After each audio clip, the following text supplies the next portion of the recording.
Hello there and welcome to Life Beyond Seen, where we slow down long enough to look at the world the way it deserves to be looked at. Carefully, quietly, and with a little wonder still intact. Tonight we're going somewhere that most people will never go. Not just in the physical sense though, that is certainly true. We are going to a place that exists at the very edge of what the human body was built to survive. A place where the air is so thin that breathing it feels like trying to fill your lungs through a narrow straw.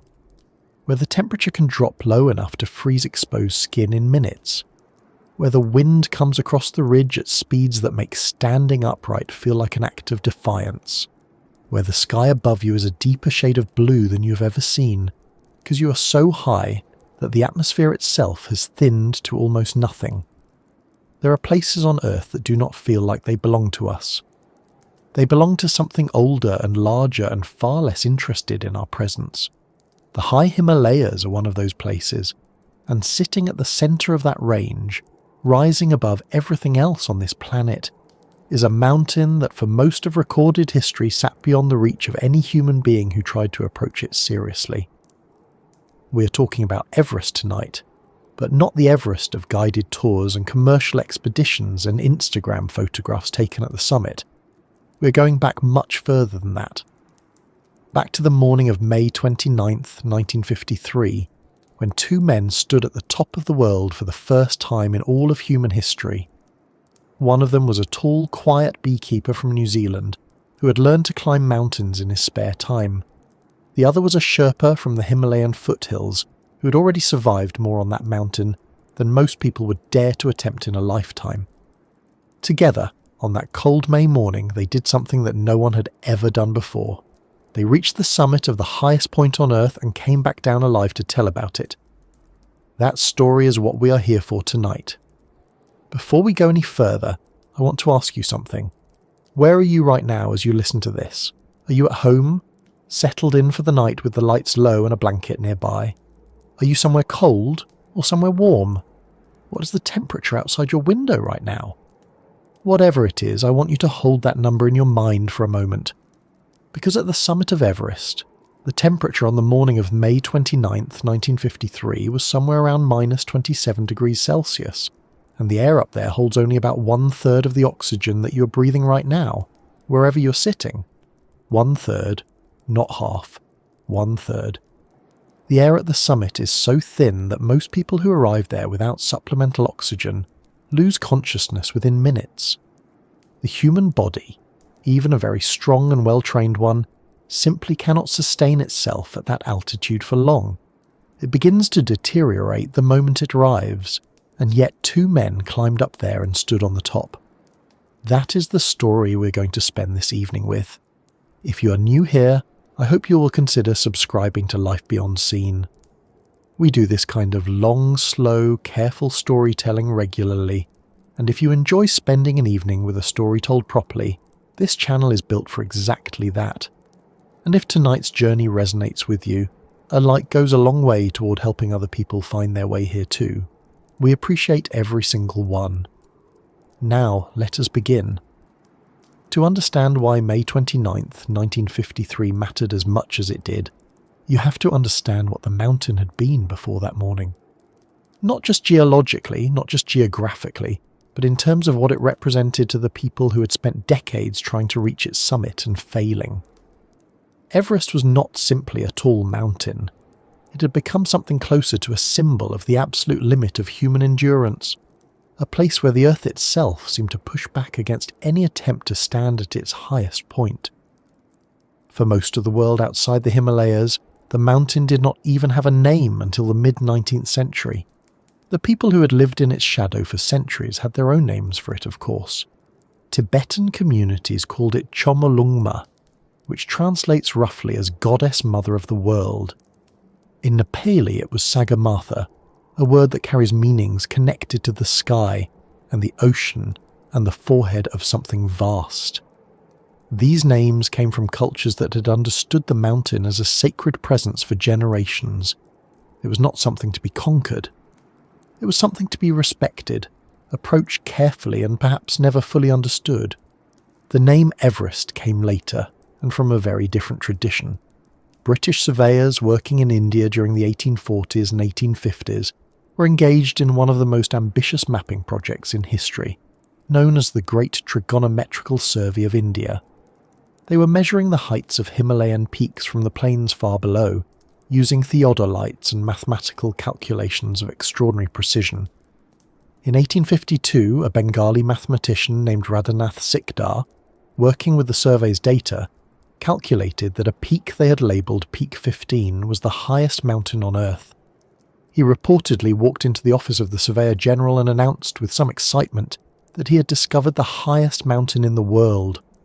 The mountain was eventually named after George Everest, the British Surveyor General who had overseen much of the trigonometrical survey work in earlier decades. The name was proposed by Andrew Waugh, Everest's successor, in 1865. George Everest himself was not entirely enthusiastic about the honour. He pointed out, reasonably, that the name was difficult for local people to pronounce, and that the mountain already had perfectly good local names. His objections were noted and then largely ignored. The name Everest stuck, and it has been the name most of the world has used ever since. The mountain sits at 8,848.86 metres above sea level, according to a survey completed by China and Nepal in 2020. That measurement is the most precise we have, using GPS technology and snow depth radar equipment that would have been unimaginable to the surveyors of the 1850s.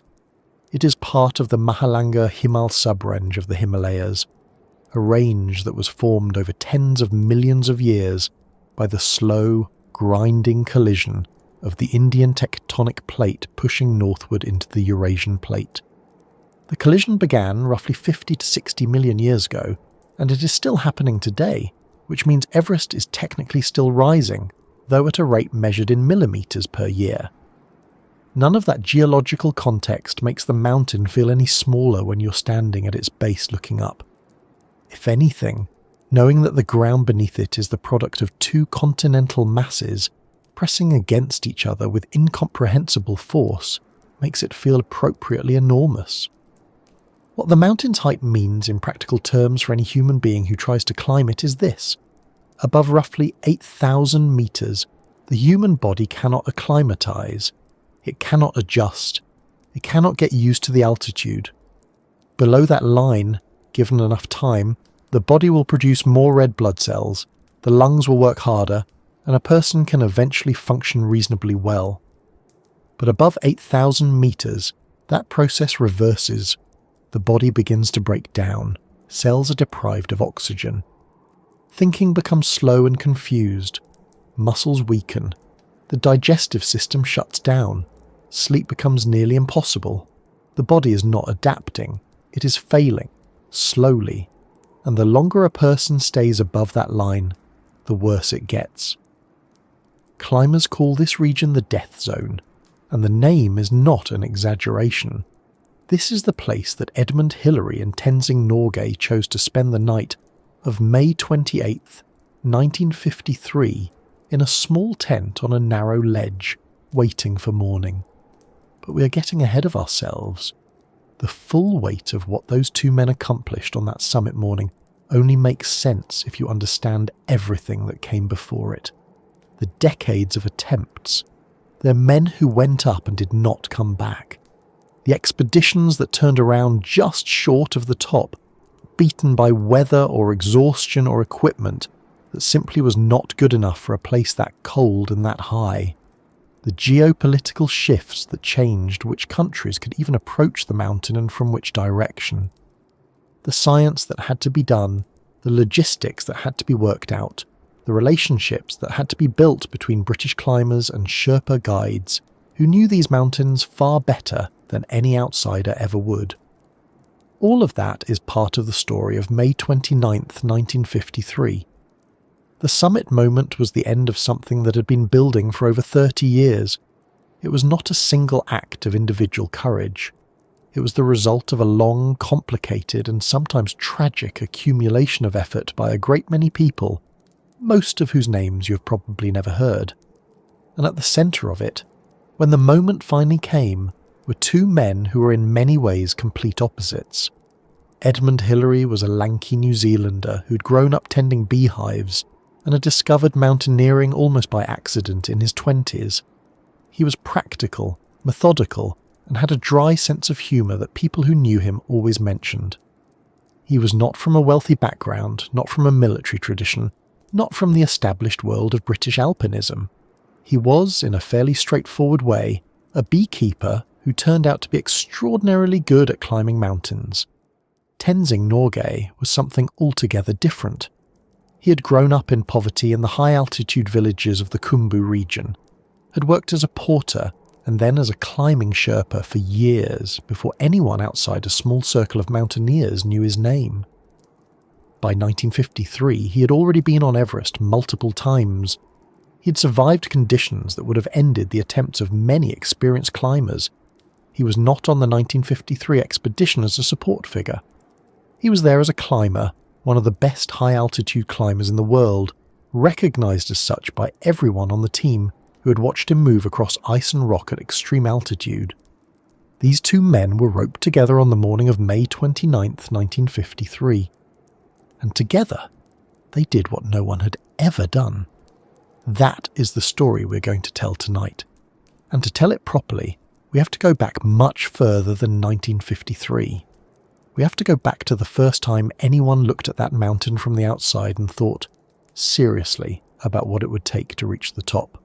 The story of Everest as a place that outsiders could even think about climbing begins not with ropes or crampons or oxygen tanks, but with mathematics. Specifically, it begins with a surveying operation so ambitious in scale that it is difficult to fully appreciate from where we sit today. The Great Trigonometrical Survey of India was launched in 1802 and ran for decades. Its purpose was to map the entire Indian subcontinent with scientific precision, measuring distances and elevations using a chain of triangles calculated from a carefully measured baseline. The instruments were enormous. The theodolites used for measuring angles weighed over half a ton and had to be carried by teams of men through jungles and over rivers and up into the foothills of mountain ranges that most of the surveyors had never seen before. The work was slow, dangerous, and expensive. Surveyors died from malaria, heat stroke and accidents in the field. But the data accumulated year by year and eventually the survey crept northward toward the Himalayas. By the 1840s and 1850s, the survey teams were working in the plains of northern India, looking north at peaks they could not approach. Tibet was closed to outsiders. Nepal was closed to outsiders. The surveyors could not go to the mountains. They had to observe them from a distance, sometimes from stations that were over 100 miles away, measuring the angles of distant peaks through their instruments and using trigonometry to calculate heights they could not physically verify. It was painstaking work and the results were not always consistent. Different stations gave slightly different measurements. The calculations had to account for the curvature of the Earth, for atmospheric refraction, for the distance the light travelled through different densities of air. Getting it right required both careful fieldwork and careful mathematics. In 1852, a Bengali mathematician named Radhanath Sikdar was working in the survey's office in Calcutta when he finished a set of calculations on a peak that the survey had labelled Peak 15. He reportedly walked into the office of his supervisor and announced, with some excitement, that he had discovered the highest mountain in the world. The calculation he'd arrived at was 29,002 feet, which translates to roughly 8,840 metres. That figure was remarkably close to what modern surveys have confirmed. The official announcement was not made until 1856, after additional calculations had been done to verify the result, but the work behind it was Sikdar's. He's not a name that most people know when they think about Everest. He never went anywhere near the mountain. He sat in an office in Calcutta with columns of numbers, and he figured it out. That feels worth pausing on for a moment.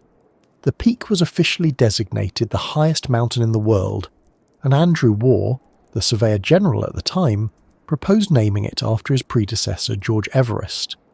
The name was formally adopted in 1865. As mentioned, George Everest himself was not particularly pleased. He raised practical objections. The name was not easy to render in Hindi or Urdu, and the mountain already had names that had been used by the people who actually lived near it for generations. The Tibetan name, Chomolungma, translates roughly as Goddess Mother of the World, or sometimes as Goddess of the Wind, depending on the interpretation.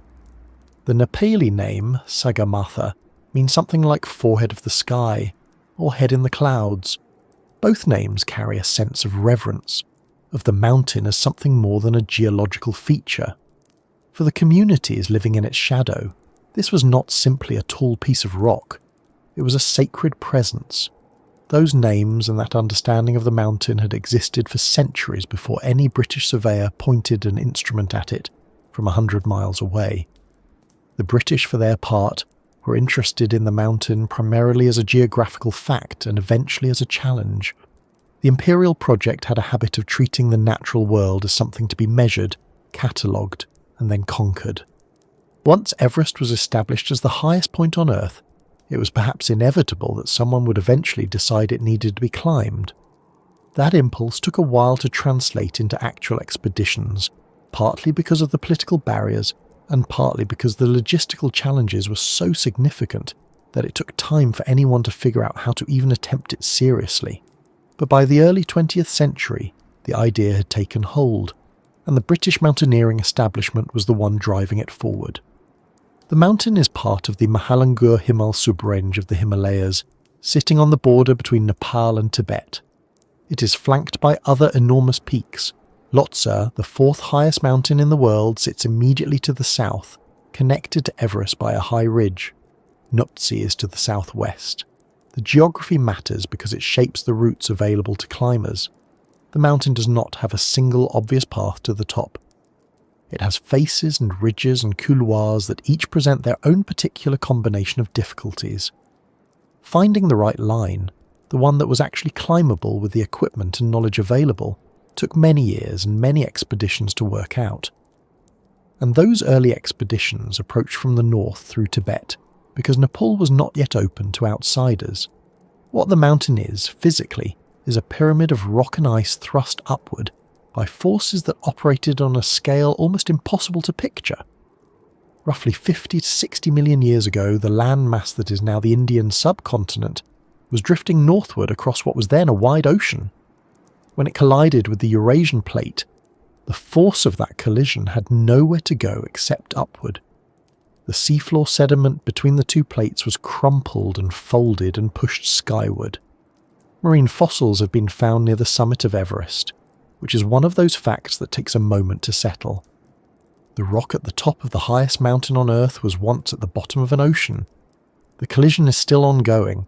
The Indian plate is still moving north at a rate of roughly 40 to 50 millimeters per year, and Everest is still rising, though at a rate so slow it takes geological time to measure meaningfully.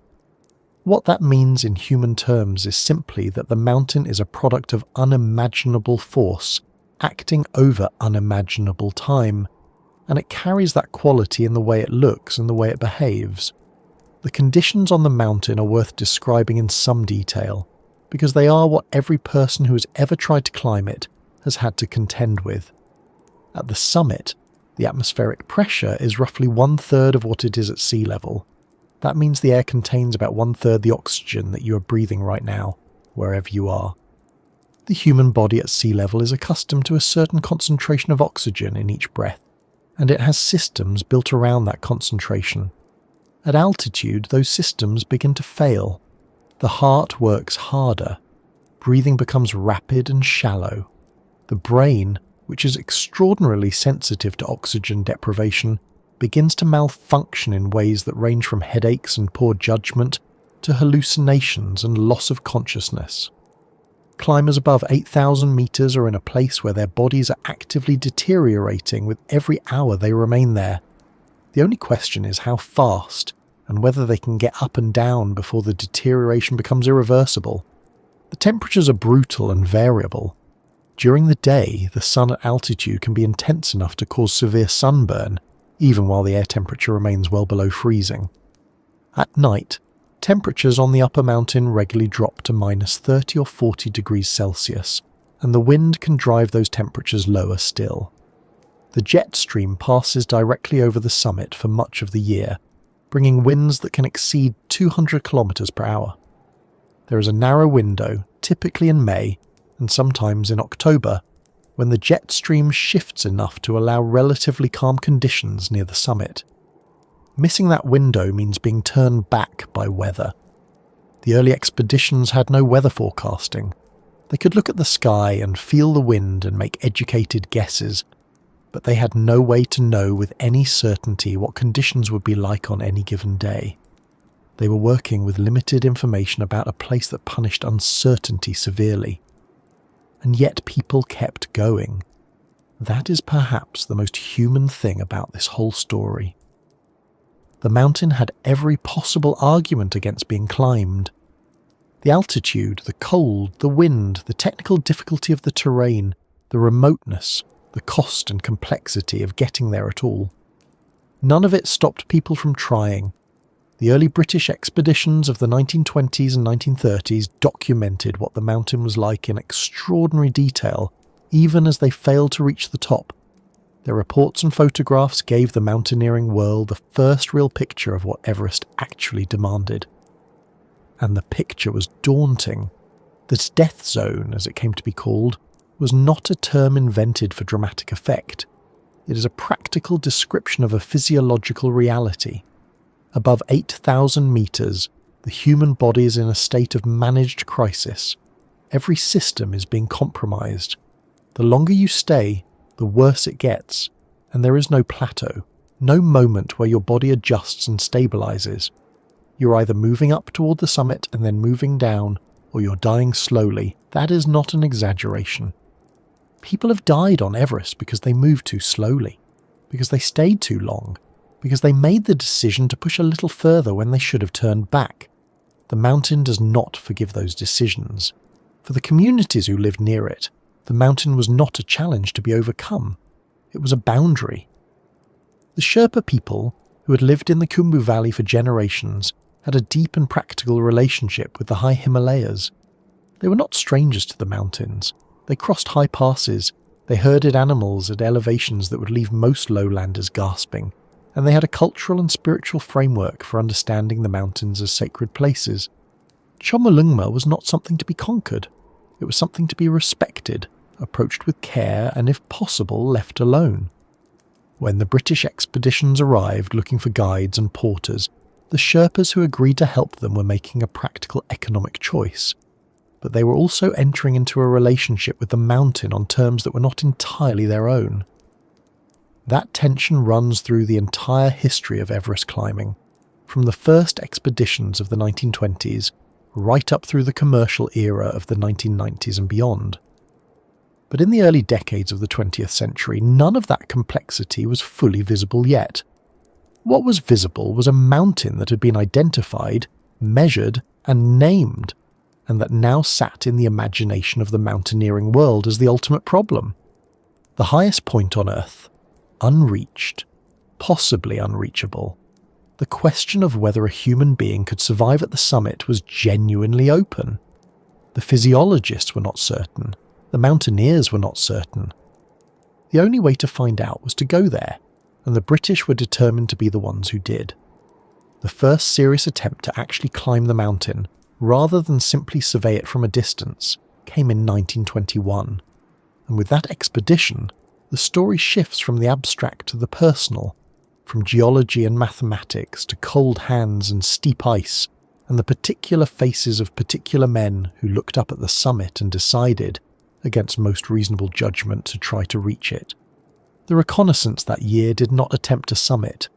It was about mapping the mountain, finding a possible route, understanding what the terrain actually looked like up close. But the men who went on that expedition came back with something more than maps. They came back with a sense of what the mountain was, and some of them would return again and again, driven by something that is difficult to name but easy to recognise. The 1921 expedition set in motion a chain of events that would take over 3 decades to reach its conclusion. and one of the men at the centre of that chain was someone whose name would eventually become synonymous with Everest itself, not because he was the first to reach the summit, but because he came so close, so many times, and then vanished into the mountain's upper reaches on a clear June morning in 1924. George Mallory is one of those figures who seems almost too perfectly suited to the story he ended up inside. He was handsome, articulate, passionate about mountains in a way that bordered on philosophical, and completely unable to give a satisfying answer to the question of why he kept going back to Everest. The most famous version of his answer, because it is there, was reportedly said to a journalist in New York in 1923, and it has been repeated so many times since that it has almost lost its meaning. But there is something honest in it, even if it is not a full explanation. Some things do not have a better reason than that. The mountain exists. The summit is the highest point on Earth. That combination of facts was, for certain people in the early 20th century, essentially irresistible. Mallory had been on the 1921 reconnaissance expedition, the first British team to approach Everest with any serious intention of climbing it. That expedition, organised by the Royal Geographical Society and the Alpine Club, was led by Lieutenant Colonel Charles Howard Berry.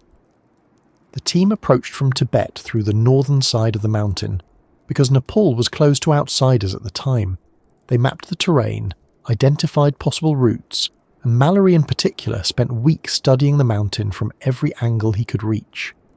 He was not just looking for a way up.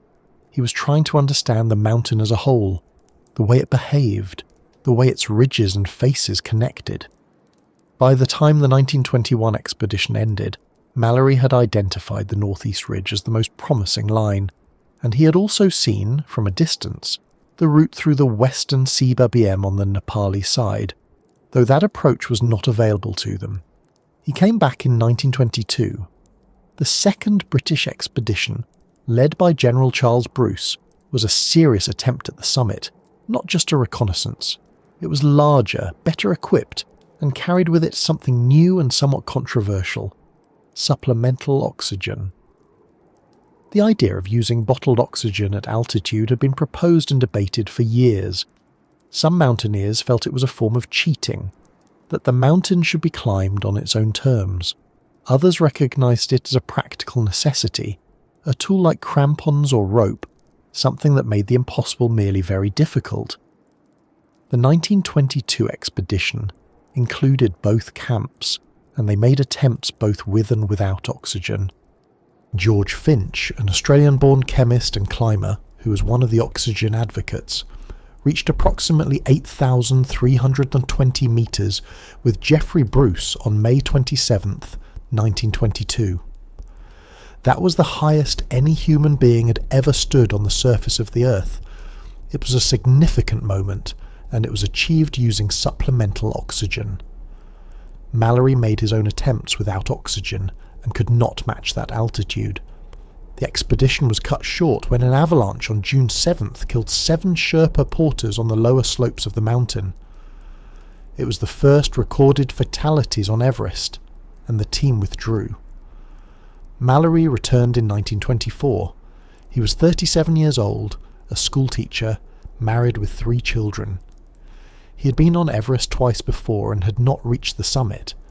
There was pressure, personal and professional, and there was also something deeper, a feeling by his own account that he was not finished with the mountain, or that the mountain was not finished with him. His climbing partner on the summit attempt would be Andrew Irvine, a 22-year-old Oxford student who was strong and mechanically gifted and relatively inexperienced at high altitude. Irvine had been brought partly because of his ability to maintain and repair the oxygen equipment, which was notoriously finicky. On June 6, 1924, Noel Odell, a geologist and climber serving as support, watched from below as Mallory and Irvine moved up toward the summit. Odell later described seeing 2 small figures on the ridge, moving steadily upward, before clouds closed in and obscured the view. That was the last confirmed sighting of either man. They did not return to camp that evening, or the following morning, or ever. The mountain had taken them, and for decades no one knew exactly where or how or most importantly whether they had reached the summit before they died. The question of whether Mallory and Irvine summited in 1924 is one of mountaineering's most genuinely unresolved mysteries. It is not a case of vague legends or unreliable witnesses. It is a specific, documented gap in the historical record. We know they were moving upward on the northeast ridge on the morning of June 8th. We know they never came back. Everything else is inference and speculation. The key piece of physical evidence that might settle the question would be Irvine's camera, which was believed to be a vest pocket Kodak. If it were found and the film could be developed, the photographs might show whether they reached the top. Irvine's body has never been found. Mallory's was. In May 1999, an American-led expedition searching specifically for Mallory and Irvine found Mallory's body at approximately 8,155 metres on the north face. He was lying face down in the snow, preserved by the cold, his fingers still dug into the slope as if he had tried to arrest a fall. The discovery was extraordinary and deeply moving to anyone who had followed the story. His clothing was identified. Layers of wool and silk, leather boots, no modern synthetic materials.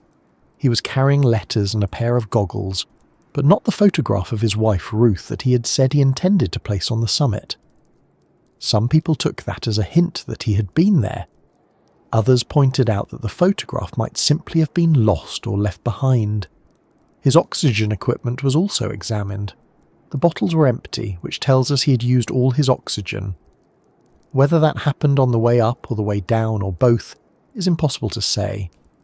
The condition of his injuries suggested a fall, possibly while roped to Irvine, with the rope having broken or cut. None of this proves or disproves a summit. The body was at 8,155 metres, which is well below the summit, but also consistent with a fall from much higher up. The mountain keeps its secrets carefully. What the 1924 expedition established, regardless of what happened to Mallory and Irvine, was that human beings could survive and function at extreme altitude on Everest, at least for a limited time. They could move, make decisions, use equipment. The physiological question was not fully answered, but the answer was at least partially visible. People could get very, very high. Whether they could get all the way up and back down was still open. After 1924, the British returned to the northern approach through Tibet several more times. The 1933 expedition included a flight over the summit by aircraft, which was itself remarkable, and a summit attempt that reached approximately 8,570 metres before being turned back by weather and exhaustion. Percy Wynne Harris found an ice axe at around 8,460 metres that was believed to belong to either Mallory or Irvine, which only deepened the mystery of where they had been. The 1936 and 1938 expeditions also failed to reach the summit. The mountain turned everyone back, sometimes with weather, sometimes with illness, sometimes simply because the altitude was too much and the body refused to go further. There is something worth pausing on here, which is the sheer difficulty of what these early climbers were doing with the equipment they had. Wool and leather. No Gore-Tex, no modern insulation, no lightweight synthetic fill. The clothing was heavy when wet, which it frequently was, and it did not dry quickly. The boots were leather and could freeze solid overnight, as Hillary would discover himself in 1953. The tents were heavy canvas. The food was whatever could be carried and eaten at altitude, which turned out to be a limited category of things because appetite disappears at high elevation, and the body struggles to process food efficiently. The oxygen equipment, when it was used at all, was bulky and unreliable, prone to leaks and mechanical failures. The ropes were hemp or manila, not the modern Kernmantle nylon ropes that climbers use today, and there was no weather forecasting. None. The teams watched the sky and made judgments based on experience and instinct. They had no way to know whether the clear morning they were starting in would turn into an afternoon storm, or whether the wind that seemed to be dying down would pick up again overnight. They were operating with a fraction of the information that modern climbers take for granted, in conditions that were already at the edge of what the human body could endure. wearing clothing and using equipment that would be considered dangerously inadequate today. It is easy, from the distance of several decades, to look at those early expeditions and see them as precursors, as stepping stones toward the eventual success of 1953. And in a structural sense they were. Each expedition added knowledge, mapped more of the route, identified more of the hazards, refined the approach to logistics and acclimatization. But it would be wrong to think of them as somehow incomplete or preliminary. They were real attempts by real people who pushed themselves to the limits of what was possible with what they had. The men who turned back at 8,570 metres in 1933 were not falling short of a goal that should have been within reach. They were doing something that was barely possible at all. Then the war came, and Everest receded from the foreground of human attention for the better part of a decade. The world had other more urgent problems. The expedition stopped. The mountain sat there, unchanged, indifferent to the fact that human history was rearranging itself below. When the war ended in 1945, the mountaineering world began to think about Everest again, but the landscape had shifted in ways that would take a few years to fully resolve.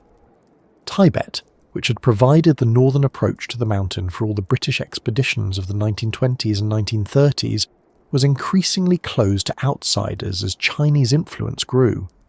By the early 1950s, that route was effectively gone. The northern approach, which had been the only approach anyone had seriously used, was no longer available. The mountain was the same. The route to it had changed entirely. Nepal, on the other hand, had begun to open.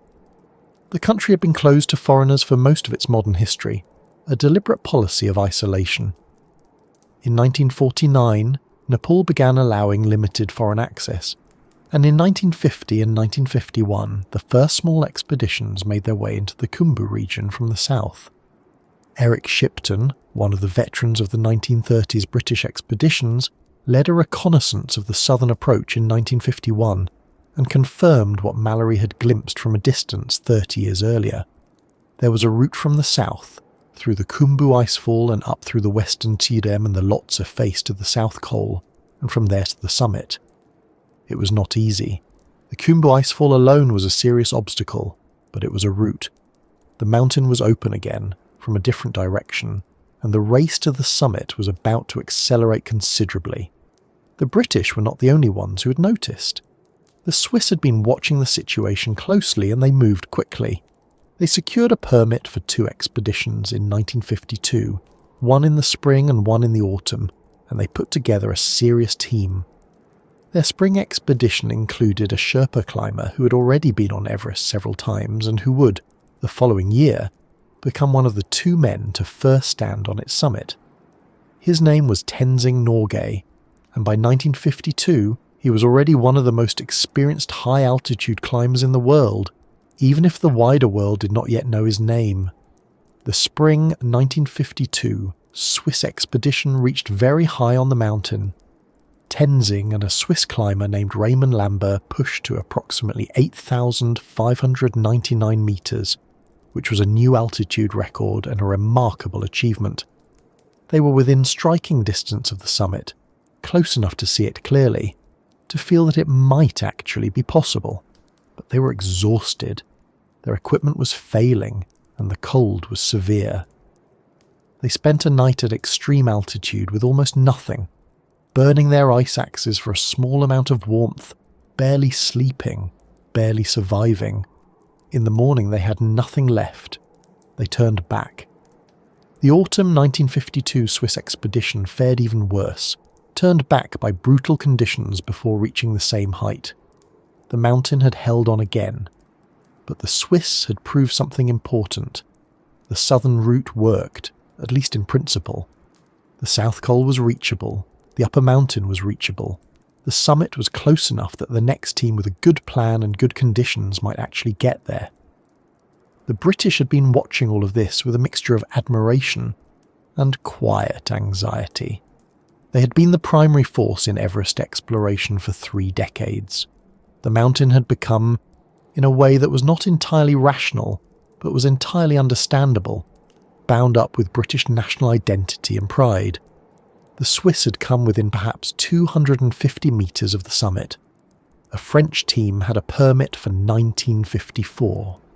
If the British did not climb Everest in 1953, it was entirely possible that someone else would climb it first, and the long British relationship with the mountain would end not in triumph, but in being beaten to the finish by someone else entirely.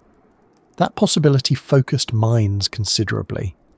The planning for the 1953 British expedition began almost immediately after the Swiss autumn attempt failed, and it was approached with a seriousness and a systematic thoroughness that the earlier expeditions had not quite matched. The man chosen to lead it would turn out to be exactly the right person for the job, not the most famous climber, not the most daring, but the most organised, the most careful, the most committed to doing everything correctly, rather than relying on boldness alone. And that man was Colonel John Hunt. Hunt was not a household name in 1952, not the way Mallory had been, not the way some of the more celebrated British climbers of the interwar years had become. He was 52 years old, a career army officer with a background in the Indian Army and experience climbing in the Alps and the Himalayas.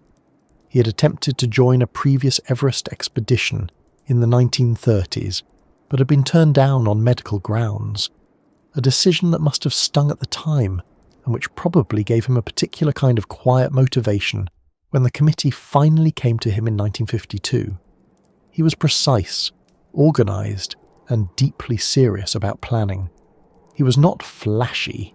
He did not seek the spotlight. What he understood, more clearly perhaps than anyone who had led an Everest expedition before him, was that the mountain was not going to be climbed by courage alone. It was going to be climbed by logistics. The Joint Himalayan Committee, which oversaw British mountaineering expeditions, selected Hunt in the autumn of 1952, and he began assembling the team almost immediately. The selection process was careful and deliberate. He wanted climbers who were technically skilled but also physically and psychologically suited to the specific demands of extreme altitude. 13 climbers were chosen in total, and the list included some of the best British and Commonwealth mountaineers of the era.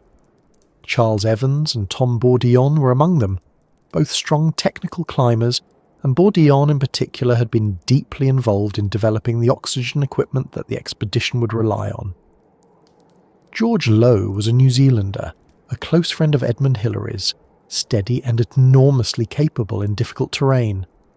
Wilfred Noyce was a schoolteacher, an experienced alpinist. Michael Ward had been on the 1951 reconnaissance with Shipton.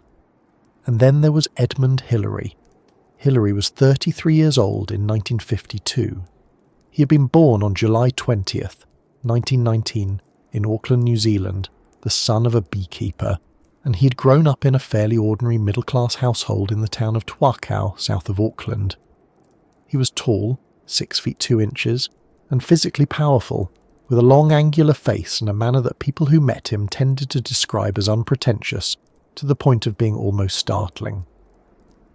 He had taken up mountaineering in his 20s, climbing in the southern Alps of New Zealand, and he had quickly shown that he had a natural aptitude for it. Not just the physical strength, though he had plenty of that, but the particular combination of judgment and nerve that difficult mountains require. He had been on an expedition to the Himalayas in 1951 and another in 1952, and he had impressed Hunt enough that his selection for the 1953 team was not really in doubt. He was not the most famous climber on the team, he was simply, by most measures, one of the best. Alongside the 13 climbers, Hunt assembled a support structure that was, by the standards of the time, extraordinary in its scale and detail. There were 20 Sherpa high-altitude climbers selected for the expedition, and their role was not peripheral. They were essential to the entire plan. The logistics required to put 2 climbers in a position to attempt the summit involved moving enormous quantities of equipment and supplies up the mountain through a series of progressively higher camps, and that work fell largely on the Sherpa team.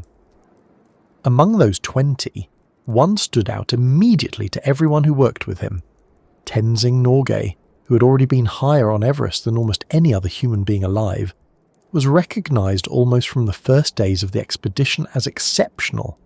Not just strong, not just experienced, but possessed of a particular quality of judgment and composure at altitude that the other climbers noticed and respected.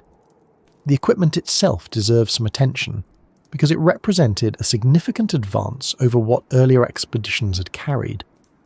The clothing was purpose-designed for extreme cold. Down-filled suits, specially insulated boots developed partly in response to the frostbite problems that had plagued earlier expeditions. The tents were lightweight but robust, designed to withstand the winds that could tear across the South Col at speeds that made standing upright nearly impossible.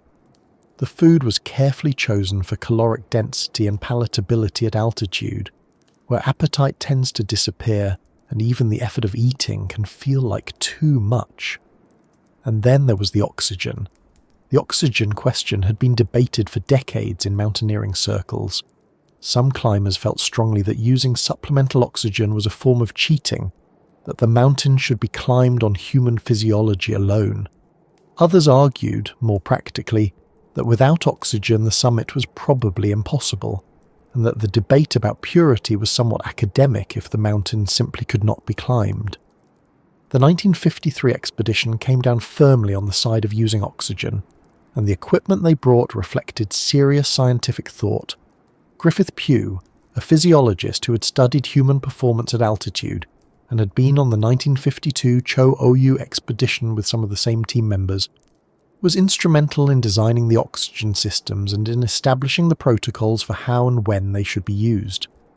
Pugh's work was not glamorous. He was not a summit climber. He was a scientist with a clipboard. But his contributions to the expedition's success were substantial and often underappreciated in the public accounts that followed.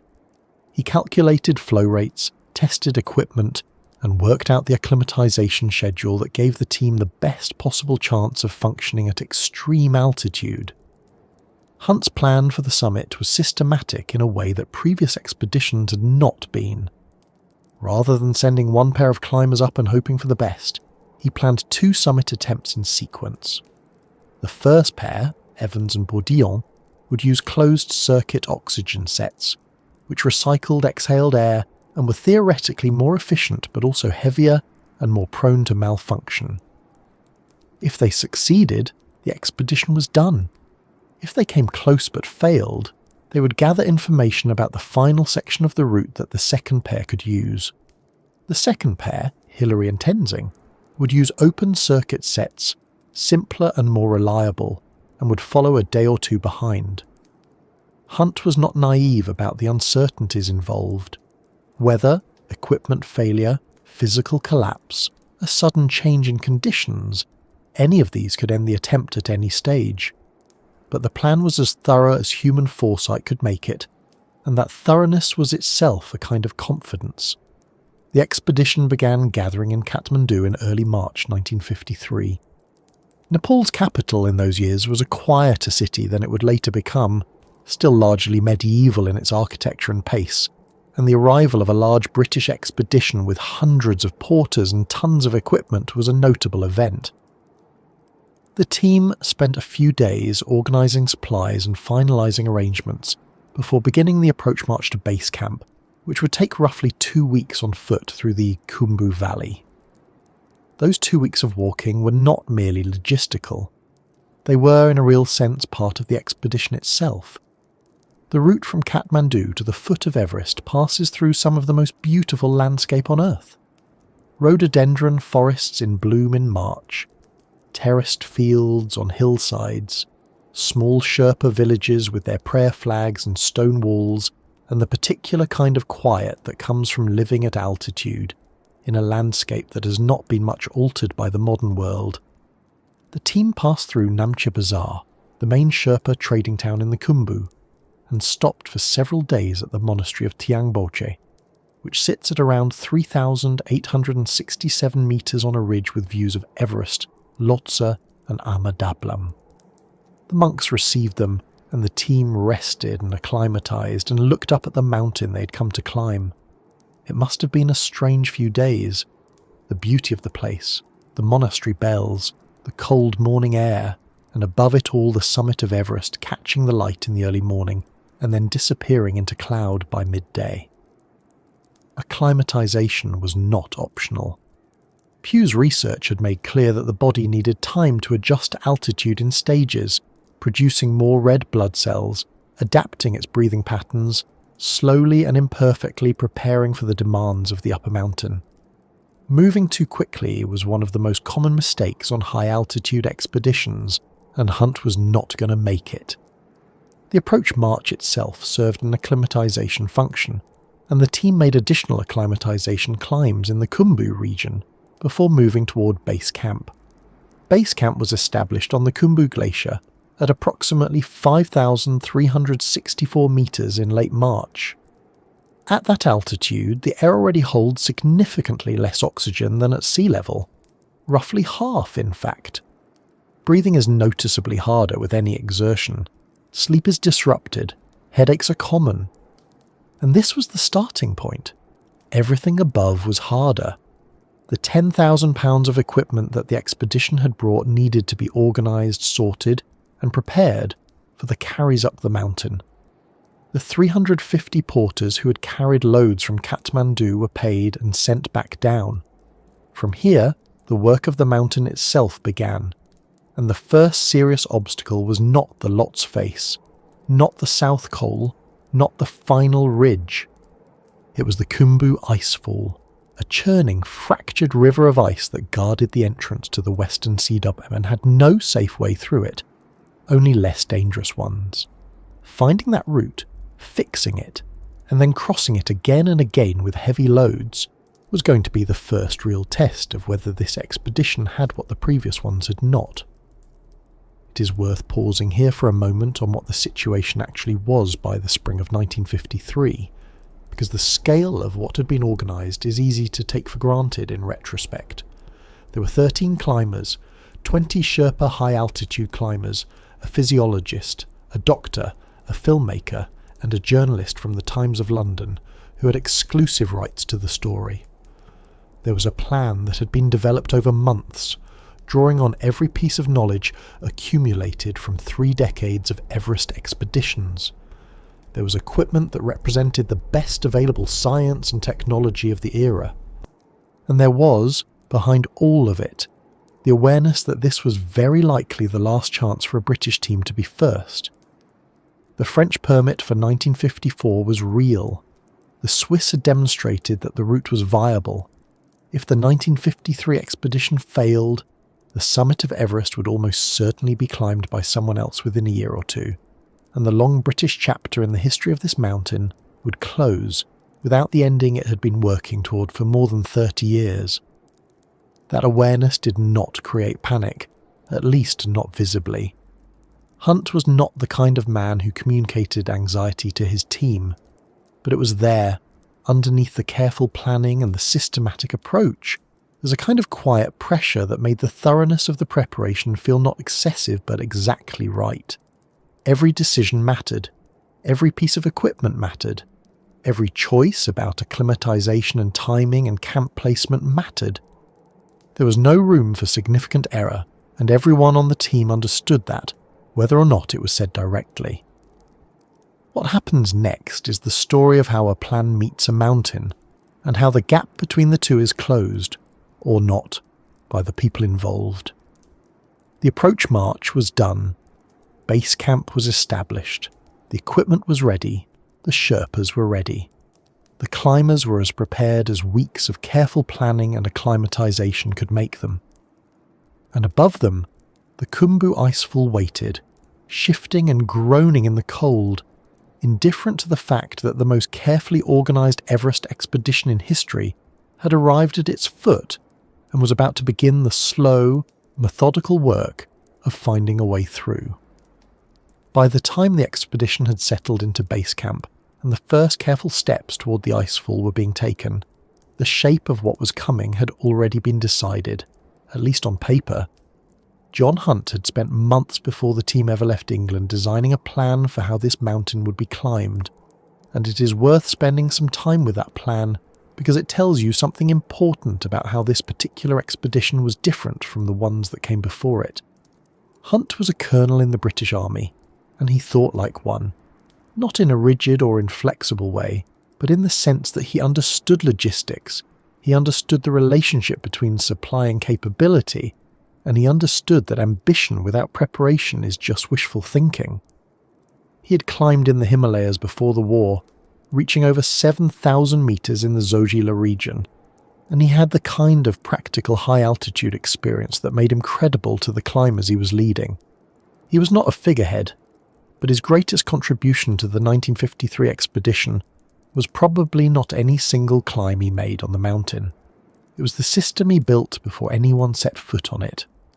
The Joint Himalayan Committee, which was the organising body behind British Himalayan expeditions and was made up of representatives from the Alpine Club and the Royal Geographical Society, had selected Hunt to lead in late 1952, replacing Eric Shipton, who had led several previous Everest expeditions and was a beloved figure in British mountaineering. The decision to replace Shipton was controversial and caused real friction. Shipton was a gifted explorer and an experienced Himalayan climber, but there were concerns within the committee that his approach was too exploratory, too improvisational for what 1953 required. What 1953 required, the committee felt, was not an explorer's instinct but an organiser's discipline. Whether or not that judgment was entirely fair to Shipton, the decision stuck and Hunt got the job. He assembled a team of 13 climbers. The names matter because these were not anonymous background figures. They were experienced mountaineers in their own right, and the expedition's success depended on all of them, not just the two who would eventually stand at the top. Charles Evans was a neurosurgeon and a strong high-altitude climber who would form the first summit pair. Tom Bourdillon was a physicist who had been deeply involved in developing the oxygen equipment the expedition would use. He understood the systems he was carrying in a way few other climbers could. George Lowe was a New Zealander and a close friend of Hillary's, a powerful climber who would play a critical support role on the upper mountain. Wilfred Noyce was a writer and schoolmaster who turned out to be one of the most effective load carriers on the expedition, making a crucial carry to the South Col that helped keep the timetable intact. There was also a doctor, Michael Ward, who'd been involved in the planning from an early stage, and Griffith Pugh, the physiologist whose research into altitude acclimatization and oxygen use shaped the expedition's approach to both in fundamental ways. Pugh deserves a moment of attention here, because his contribution is sometimes underappreciated in the popular telling of the Everest story.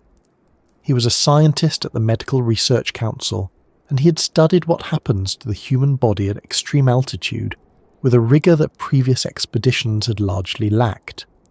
He had been part of a 1952 Cho-Oyu expedition specifically to conduct research that would inform the 1953 Everest attempt, and the conclusions he reached were incorporated directly into Hunt's planning. Pugh established, for instance, that climbers needed to drink far more fluid than they typically felt like drinking at altitude. Dehydration was a serious and underappreciated problem. He calculated the oxygen flow rates that would give the best balance between performance and supply duration. He helped design the high-altitude rations. He pushed for better sleeping bags and better insulation in the tents. None of this was glamorous work. None of it made headlines. But it was the kind of careful, evidence-based preparation that separated the 1953 expedition from its predecessors in ways that were not always visible, but were consistently real. The oxygen equipment itself was a significant part of the story. There had been long debates in British mountaineering circles about whether supplemental oxygen was even appropriate. Some climbers felt it was a form of cheating, that the mountain should be climbed on human terms alone. George Mallory had used oxygen in 1924, though inconsistently, and the equipment of that era was heavy and unreliable. By 1953, that philosophical debate had largely been set aside by practical reality. The evidence from the Swiss expedition in 1952, particularly Lambert and Tenzing's experience above 8,500 metres, made it clear that without supplemental oxygen, reaching the summit was at best extraordinarily difficult and at worst simply impossible for most human beings. The 1953 expedition would use two types of oxygen system: an open-circuit system, which was lighter and simpler, and a closed-circuit system which was heavier but more efficient, and which Evans and Bourdillon would use on the first summit attempt. Bourdillon had helped develop the closed-circuit system and understood its strengths and its vulnerabilities better than anyone. The logistics behind all of this were considerable.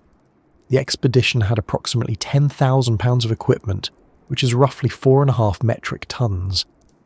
That included the oxygen cylinders themselves, which were heavy and numerous, the specially designed high-altitude boots, which had been developed partly in response to the frostbite problems that had plagued earlier expeditions, the tents, which had been tested and refined, the sleeping bags, the food, which had been carefully selected and packaged for weight and caloric density, the ropes, the ice axes, the crampons, the aluminum ladders that would be used to bridge crevasses in the icefall. Getting all of this to base camp required 350 porters from Kathmandu. Getting it from base camp up the mountain required the 20 Sherpa high-altitude climbers, who were the backbone of the expedition's carrying capacity. The Sherpa team was led, in a practical sense, by Tenzing Norgay, who held the title of Sirdar, the head Sherpa, responsible for organising and coordinating the high-altitude climbing work. This was not a ceremonial role. Tenzing was the most experienced high-altitude climber on the expedition, British or Sherpa by almost any measure. He had been on Everest in 1935, 1936, 1938, 1947, and twice in 1952. He had reached higher on the mountain than any Sherpa before him, and higher than any human being alive when he and Lambert turned back in the spring of 1952. He was trusted by Hunt, respected by Hillary, and regarded by the other Sherpas as someone who combined physical strength with genuine judgment, not just the ability to carry a heavy load at altitude, which is itself a remarkable thing, but the ability to read conditions, make decisions, and keep moving when others might stop. Hunt's summit plan was built around the idea of progressive camp establishment. The team would push camps up the mountain in stages, each one stocked by carries from the camp below, until the highest camp was in place and the summit pairs could make their attempts. There would be 2 summit pairs.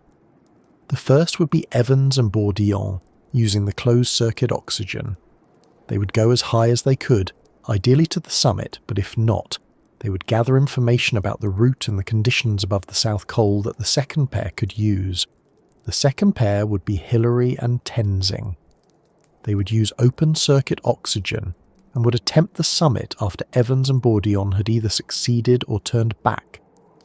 The decision to pair Hillary and Tenzing was not accidental. Hunt had watched both men carefully during the approach and the early acclimatization period, and he had concluded that they were the strongest pair available for the second attempt.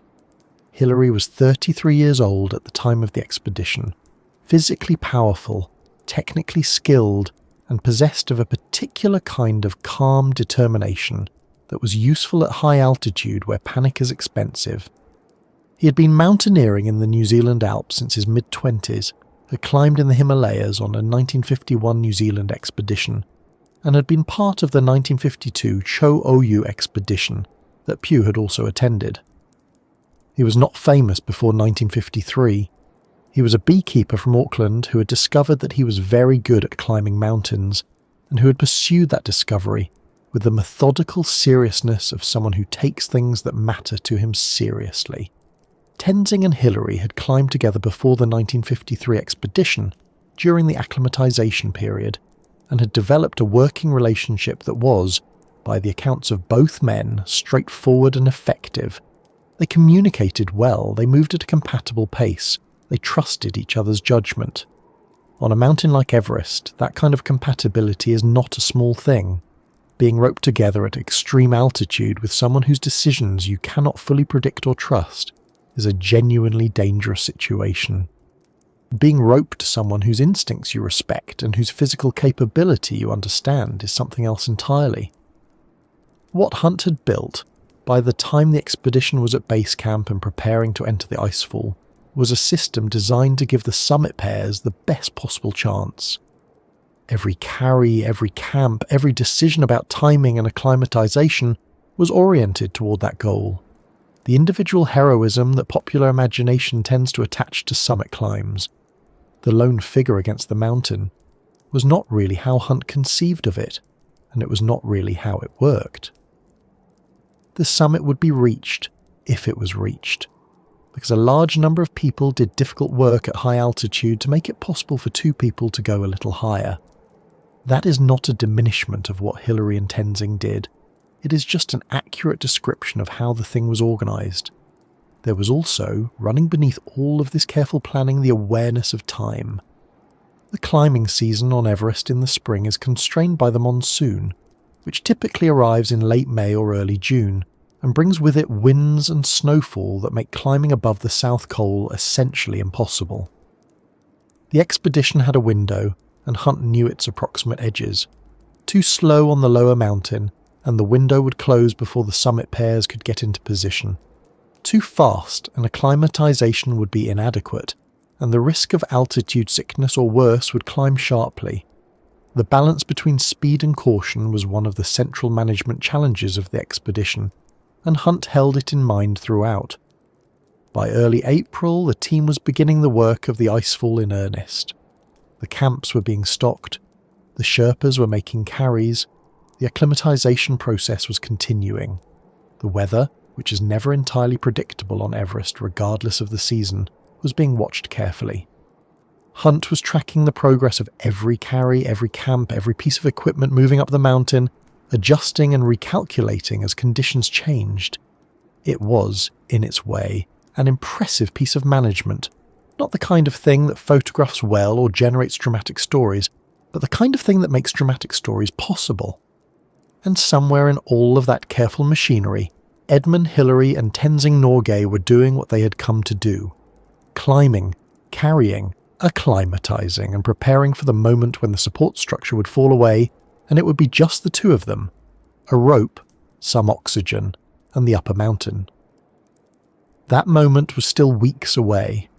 There was a great deal of mountain between base camp and the summit, and the next stage of the journey, up through the icefall into the western CDUM and onto the vast icy wall of the Lhotse face, was going to test every part of what Hunt had built and every person he had brought to build it with. The expedition left Kathmandu in late March 1953, and the journey to base camp was not a short one. In those years there were no roads reaching into the Khumbu region, no helicopters ferrying supplies to altitude, no infrastructure of any kind that a modern traveller might expect. The team walked. The approach march from Kathmandu to base camp took roughly 2 weeks, covering something in the range of 175 miles through terrain that shifted gradually from the warm lowland valleys of central Nepal into the cold, thin air of the high Himalaya. It was a journey that began in one kind of world and ended in another. The landscape through which they moved was not harsh in those early days. The lower valleys were green and layered with terraced fields, the slopes covered in rhododendron forests that were in full bloom during late March and early April. The rhododendrons in Nepal at that time of the year are not a subtle presence. They come in deep reds and pinks, and when the forests are dense with them, the effect is almost disorienting. This explosion of colour against the grey rock and white peaks above. The team passed through small Sherpa villages, crossed suspension bridges over rivers running cold and fast with snowmelt, and moved gradually upward through an elevation that the body has to be coaxed into accepting. One of the significant stops along the way was the monastery at Tiang Bosch, which sits at around 3,867 metres on a ridge with a view of Everest and the surrounding peaks. That is, by all accounts, one of the more remarkable views available to a person standing on the ground.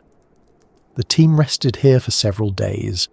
The acclimatization process requires time, and Hunt was not going to rush it. The body adapts to altitude through a series of physiological changes. The breathing rate increases, the kidneys excrete bicarbonate to compensate for changes in blood chemistry. The bone marrow slowly begins producing more red blood cells to carry oxygen more efficiently. None of this happens quickly, and none of it can be forced. Tiangboche was a place to let the process begin properly, and the monks at the monastery offered a blessing for the expedition before they continued upward. By the time they reached the edge of the Khumbu Glacier, the landscape had changed entirely. The rhododendrons were gone, the villages were gone, the air was noticeably thinner, the cold more persistent, the sky a deeper shade of blue than it appears at lower elevations, where the atmosphere is thick enough to scatter more light. Base camp was established at approximately 5,364 metres on the glacier itself, which meant camping on ice covered by a thin layer of rock debris.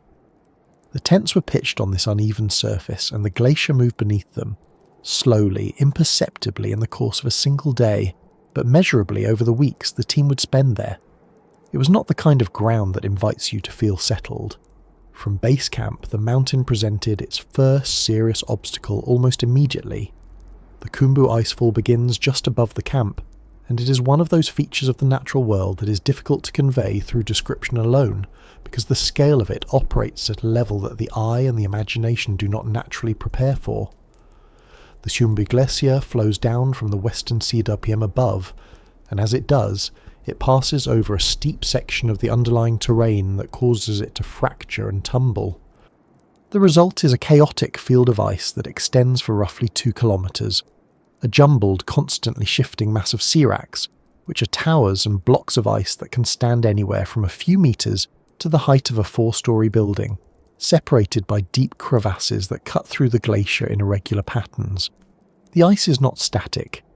The glacier moves, and as it moves, the seracs shift and occasionally collapse. A serac that is standing in the morning may not be standing in the afternoon. A crevasse that is bridged by a snow arch one day may have no bridge the next. The icefall does not have a fixed configuration. It changes, and the changes are not predictable. For the 1953 expedition, navigating the icefall meant finding a route through this maze, marking it, and then using it for repeated carries over the weeks that followed. The team employed aluminum ladders to bridge the wider crevasses, a technique that sounds straightforward until you try to picture what it actually involves, which is crossing a gap of several metres on a ladder, placed horizontally over a void that drops into blue-green darkness, while wearing crampons and carrying a heavy load, at an altitude where every step requires more effort than it would at sea level. The ladders were necessary, and the Sherpas used them with a matter-of-fact competence that impressed the British climbers, but no one found them comfortable. It took multiple attempts and several days of work to establish the initial route through the icefall.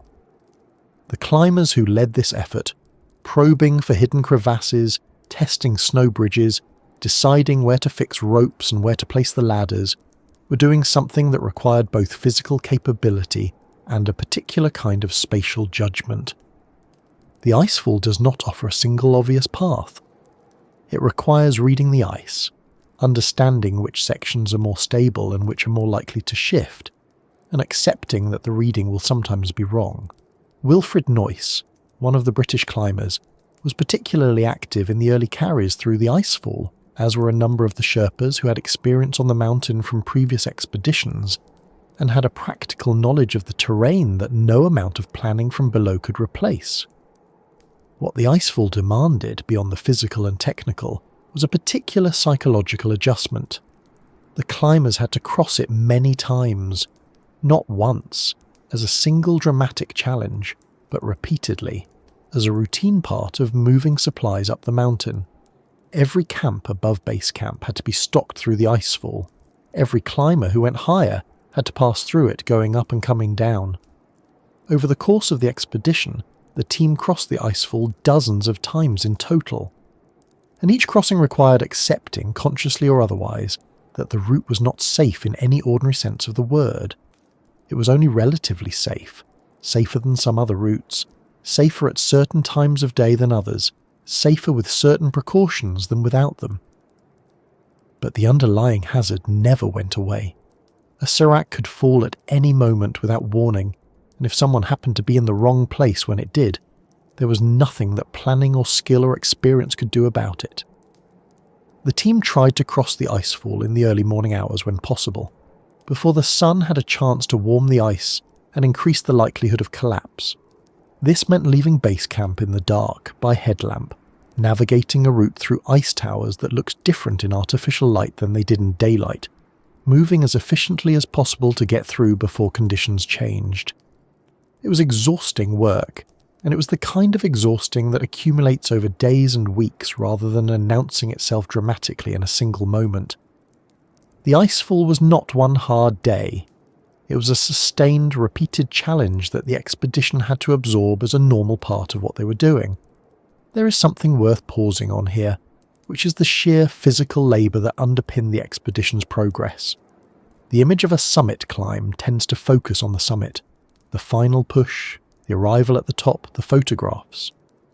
But the weeks of work below the summit, the repeated carries through the icefall, the loads moved up and down the mountain by Sherpas and climbers alike, the camps stocked and restocked, this was the actual substance of the expedition in terms of time and effort. The summit attempt was, in a sense, the smallest part of the whole enterprise, measured in hours rather than weeks. Everything else was preparation, and the preparation was hard. By the time the route through the icefall was established and the carries were underway, the team had already been on the mountain for several weeks. The acclimatization was progressing. The camps above base camp were beginning to take shape. The Sherpas were making carries with loads that would have been impressive at sea level and were remarkable at altitude. Among them, Tenzing Norgay was consistently identified by the British climbers as exceptional, not in the slightly condescending way that expedition accounts of that era sometimes describe Sherpa performance, but in a more straightforward way that acknowledged he was simply one of the strongest and most capable people on the mountain. Regardless of nationality or role, he moved well, he made good decisions, and he had been on Everest before, which meant that his understanding of what the mountain was likely to do was grounded in actual experience rather than extrapolation. The psychological weight of the icefall extended beyond the individual crossings. It shaped the rhythm of the expedition in a practical way, because everything that happened higher on the mountain depended on what came through the icefall below.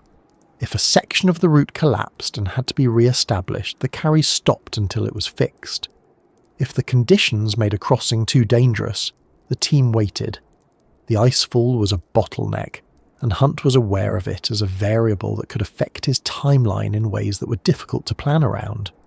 He managed it by keeping the carries as efficient as possible, by having the route checked regularly, and by accepting that some delays were simply part of the situation. There were moments during this period when the icefall reminded the team of what it was. Seracs fell. The sounds of ice settling and shifting were audible from camp. On at least one occasion, a section of the route had to be abandoned and a new line found because the ice had moved enough to make the original path untenable.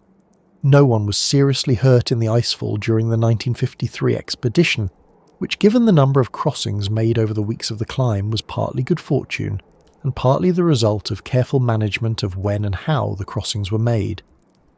But the awareness of the hazard was always present, and it was one of the background conditions under which everyone on the expedition was operating. Getting through the icefall, and getting enough supplies through it to stock the camps above, was the first major test of Hunt's logistical plan. It was not a glamorous test. It did not produce dramatic single moments. It was a grinding, repetitive, physically demanding effort spread across many days, carried out by a large number of people, working in shifts at an altitude that made every task harder than it would otherwise be. By the time the route through the icefall was functioning reliably, and the camps above it were beginning to be stocked, the expedition had accomplished something real, even if it was the kind of accomplishment that does not photograph well. Above the icefall, the mountain opened up in a way that neither the approach march nor the icefall itself had prepared the climbers for. The route led upward into a different kind of terrain entirely, wider, quieter, and in some ways stranger than what lay below. The icefall was chaotic and immediate in its danger. What came above it was something else. A vast enclosed space at high altitude, with its own particular atmosphere and its own particular demands. The team was about to move into the Western Sea Dome, and the character of the climb was going to change in ways that were not immediately obvious from below. The icefall had been the door. Now came the question of what lay behind it, and how far the mountain would let them go. The Western CWM is one of those places that people who have been there struggle to describe in a way that fully lands for someone who hasn't. From photographs, it looks almost gentle. A broad, snow-covered valley cupped between enormous walls of rock and ice, with the mountain rising ahead and the icefall dropping away behind. It has a kind of stillness to it that the icefall absolutely does not have. But the stillness is deceptive, and the climbers who moved into it during the 1953 expedition found that it presented a different kind of difficulty than anything below. The CWM, the word is Welsh, meaning a deep hollow or valley, borrowed into mountaineering terminology by early British climbers, sits at roughly 6,500 metres. It is enclosed on three sides by the walls of Everest, Lhotse and Nuptse, which creates a kind of bowl effect that has real consequences for temperature. During the day, when the sun is high, the reflected heat from the surrounding snow and ice can be intense enough to cause sunburn in minutes and make the air feel almost warm, at least by the standards of what surrounds it.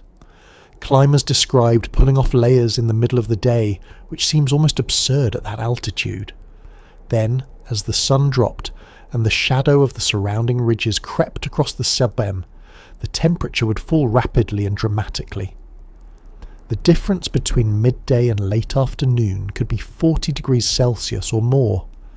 This thermal swing was not just uncomfortable, it had practical implications for how the team moved and when, because the surface conditions on the snow changed significantly between morning cold and afternoon heat, and the energy cost of moving across soft sun-warmed snow was considerably higher than moving across firm, frozen surface.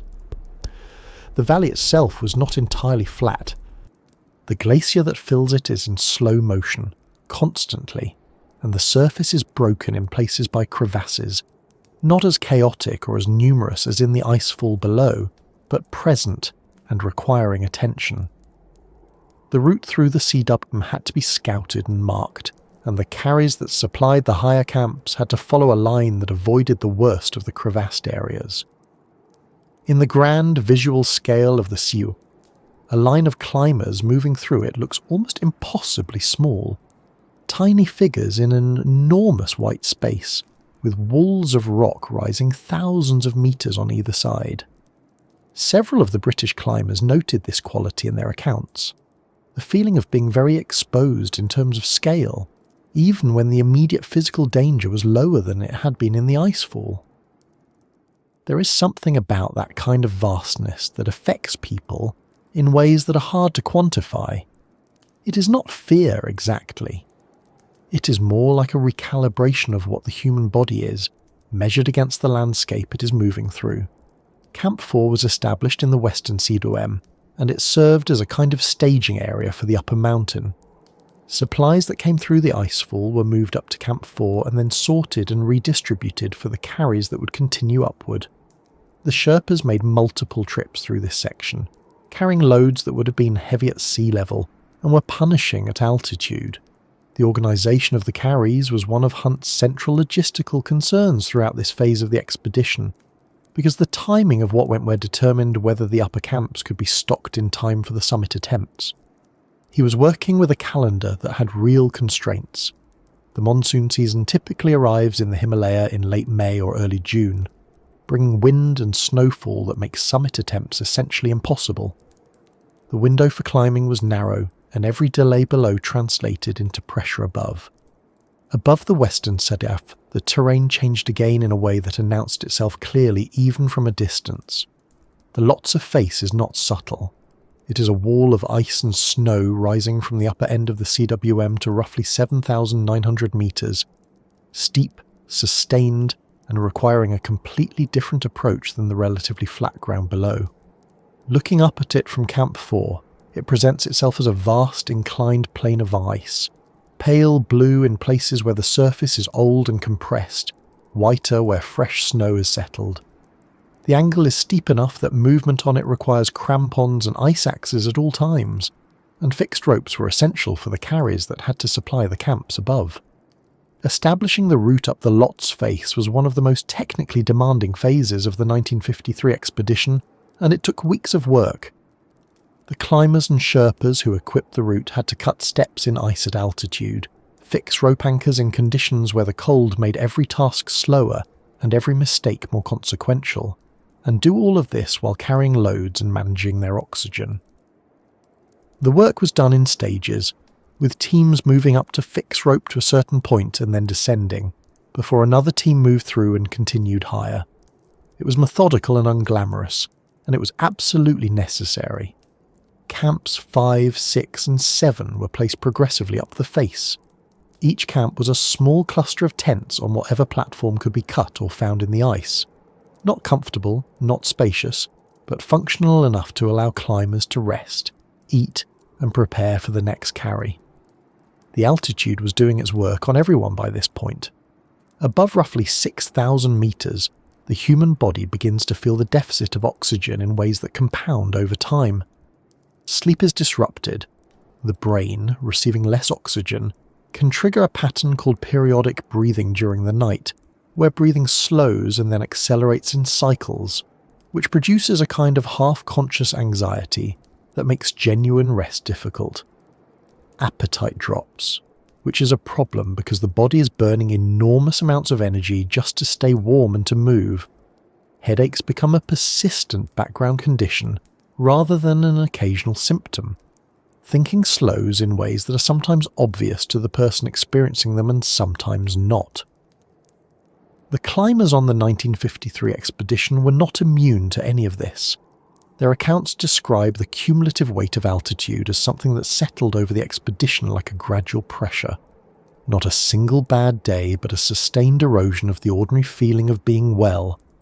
Some people acclimatise better than others, and the selection of who would make the summit attempts was partly based on who was performing best under these conditions. Hillary was consistently among those who seemed to handle the altitude well, moving efficiently and maintaining his judgment.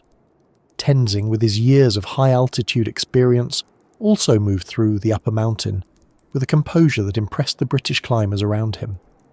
The oxygen equipment that Griffith Pugh had helped develop was critical at these altitudes. Pugh was a physiologist who had studied human performance in high-altitude conditions, and his research had shaped the expedition's approach to supplemental oxygen in practical ways, not just whether to use it, but when, at what flow rates, and how to balance the weight of carrying oxygen sets against the physiological benefit they provided. The expedition used two types of oxygen systems: open-circuit sets, which mixed oxygen with ambient air, and closed-circuit sets, which recycled exhaled air and were more efficient but heavier and more complex. The open-circuit sets were generally used for climbing. The closed-circuit sets were used in the first summit attempt.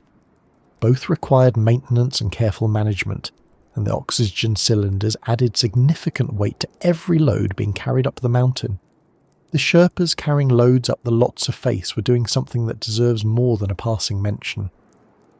By this point in the expedition, they had already made dozens of carries through the icefall and across the Sebem. Now they were moving up a steep icy wall at altitudes that would have been the upper limit for many experienced mountaineers, carrying supplies that were heavy enough to be challenging even for fully rested climbers at lower elevation.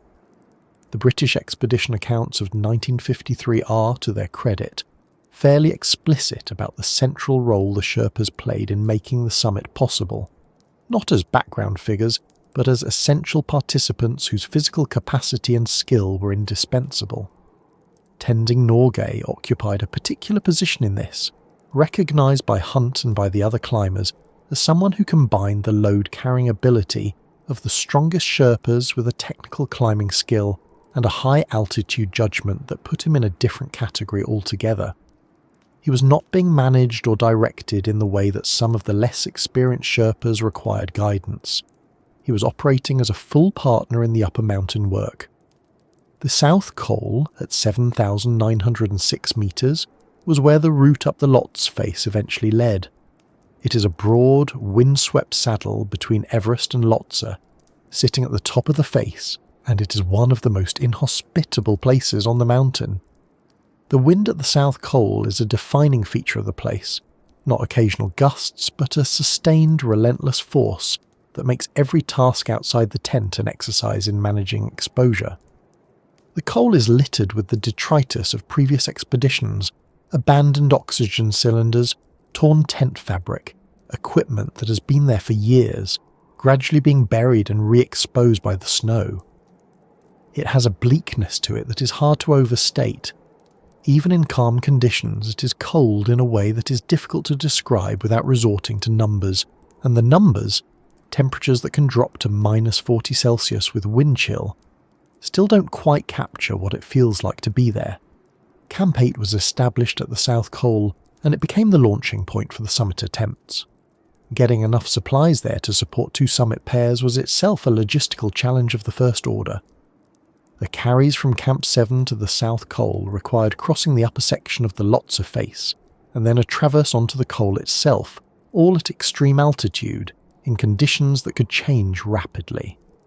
The team managed it through careful coordination and the extraordinary effort of the Sherpas who made the carries.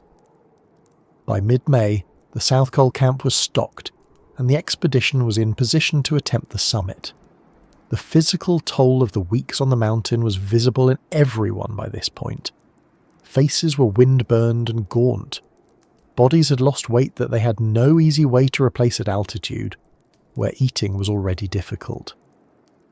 The acclimatization that had been so carefully managed during the approach, and the lower camps was now reaching its limit. Above the South Col there was no further acclimatization to be had. The body does not adapt to the altitude of the death zone.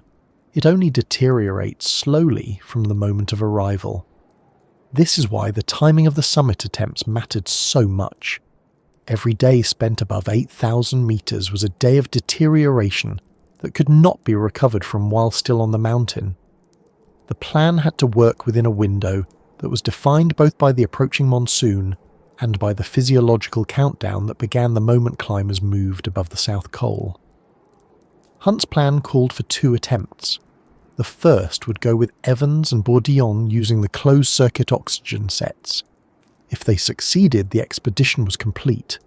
If they did not, if they were turned back by conditions, exhaustion or equipment problems, then Hillary and Tenzing would make the second attempt. This sequencing was not a reflection of hierarchy exactly, though it was partly shaped by the fact that the closed-circuit sets gave Evans and Bourdillon a potential range advantage. It was also a recognition that 2 chances were better than 1, and that the mountain had a long history of turning back first attempts. The plan was sound. What it required now was for the weather to cooperate, for the equipment to hold, and for the 2 men who would eventually stand on the summit to be ready when the moment came. Below the South Col, the western CWM lay quiet in the afternoons, the shadows of Nuptse stretching across the snow as the sun moved west. The icefall below it was doing what it always did, shifting and settling in the cold. Base camp was a cluster of tents on the glacier, far enough below that the summit was not visible from it directly. The expedition had moved steadily upward over the weeks, placing camps and stocking them and pushing the route higher, and now the upper camps were in place and the summit pairs were waiting for their moment. The work of getting to this point had been enormous, measured in miles walked, loads carried, hours spent in cold tents eating food that nobody particularly wanted. The summit itself was still above, still waiting. And in a few days, the first attempt would be made. May 26th, 1953. The date is worth sitting with for a moment before moving into what happened, because it represents the first time a human being had ever stood at 8,748 meters above sea level and looked up at the summit of Everest from close enough to see it clearly, to see the exact shape of the ridge connecting them to it, and to make a real decision about whether to continue or turn back. That had never happened before. Every previous attempt had been turned back lower by weather or exhaustion or equipment failure, before anyone had reached the south summit and stood in that specific position. Charles Evans and Tom Bourdillon changed that on the morning of May 26th. They left the South Col in the early hours, using the closed-circuit oxygen sets that the expedition had brought partly for this pair specifically.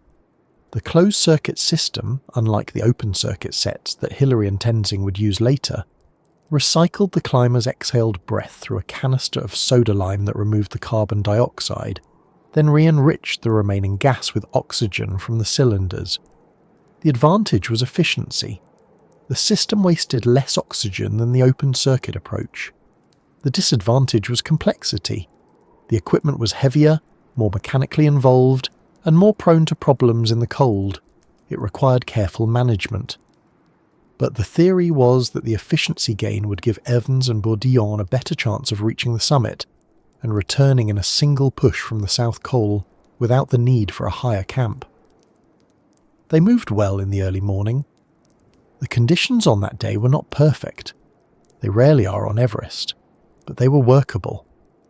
The southeast ridge above the South Col rises steeply, and the two men climbed it steadily, making height with the kind of slow, deliberate rhythm that high-altitude climbing requires. At extreme altitude, speed is not really possible.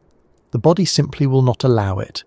Each step is a negotiation with the thin air, with muscles that are receiving less oxygen than they need, with a mind that is working slightly more slowly than it should.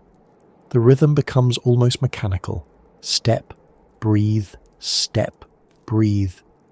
And the mountain passes by in a kind of compressed time where an hour of effort might yield a few hundred meters of height.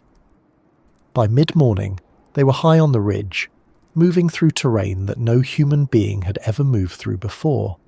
This is worth noting plainly. Every meter above the previous altitude record was genuinely new ground. There was no prior knowledge of what the conditions would be like, what the snow would feel like underfoot, how the wind would behave, what the rock was like beneath the ice. They were navigating by what they could see in front of them and by the general knowledge of ridge climbing that their experience had given them. The south summit came into view and then gradually closer, and eventually they were on it. The south summit is a snow dome at 8,748 meters. It is the second highest point on Earth. From it, the true summit of Everest is visible. Not far away in distance, perhaps 300 meters of horizontal travel, but separated by a ridge that is narrow, exposed, and technically demanding. The ridge is corniced on the eastern side, meaning the snow overhangs the Kangshung face below in a way that makes the exact line of the ridge difficult to judge. Step too far right, and you might be walking on snow that has no rock beneath it, cantilevered over a drop of several thousand meters. The western side is a steep slope of ice and snow falling toward the western CWM. The path is genuinely narrow, and at the far end of the ridge, before the final slope to the summit, there is a rock step, a near-vertical section of a rock and ice that would later carry Hillary's name. Evans and Bourdillon stood on the south summit and looked at all of this. They had been climbing for hours. Their bodies were at the upper edge of what the human frame can manage, and one of Bourdillon's oxygen sets was giving them trouble. The soda lime canister in his closed-circuit system had been showing signs of malfunction, which meant his carbon dioxide was not being removed as efficiently as it should have been. This is not a minor problem at extreme altitude. Carbon dioxide buildup causes headache, confusion, and increasing incapacity. Bourdillon was managing, but the system was not working properly, and they both knew it. The decision they faced was one of those decisions that is easy to analyse in retrospect and almost impossible to make clearly in the moment. The summit was visible. It was close, by the standards of what they had already climbed, but they were exhausted. One of their oxygen sets was compromised, their remaining oxygen supply was limited, and the traverse along the corniced ridge to the Hillary Step and beyond would take time. Time they were not sure they had before the oxygen ran out, and before the afternoon conditions deteriorated. If they continued and reached the summit, they might not have enough oxygen to get back down safely.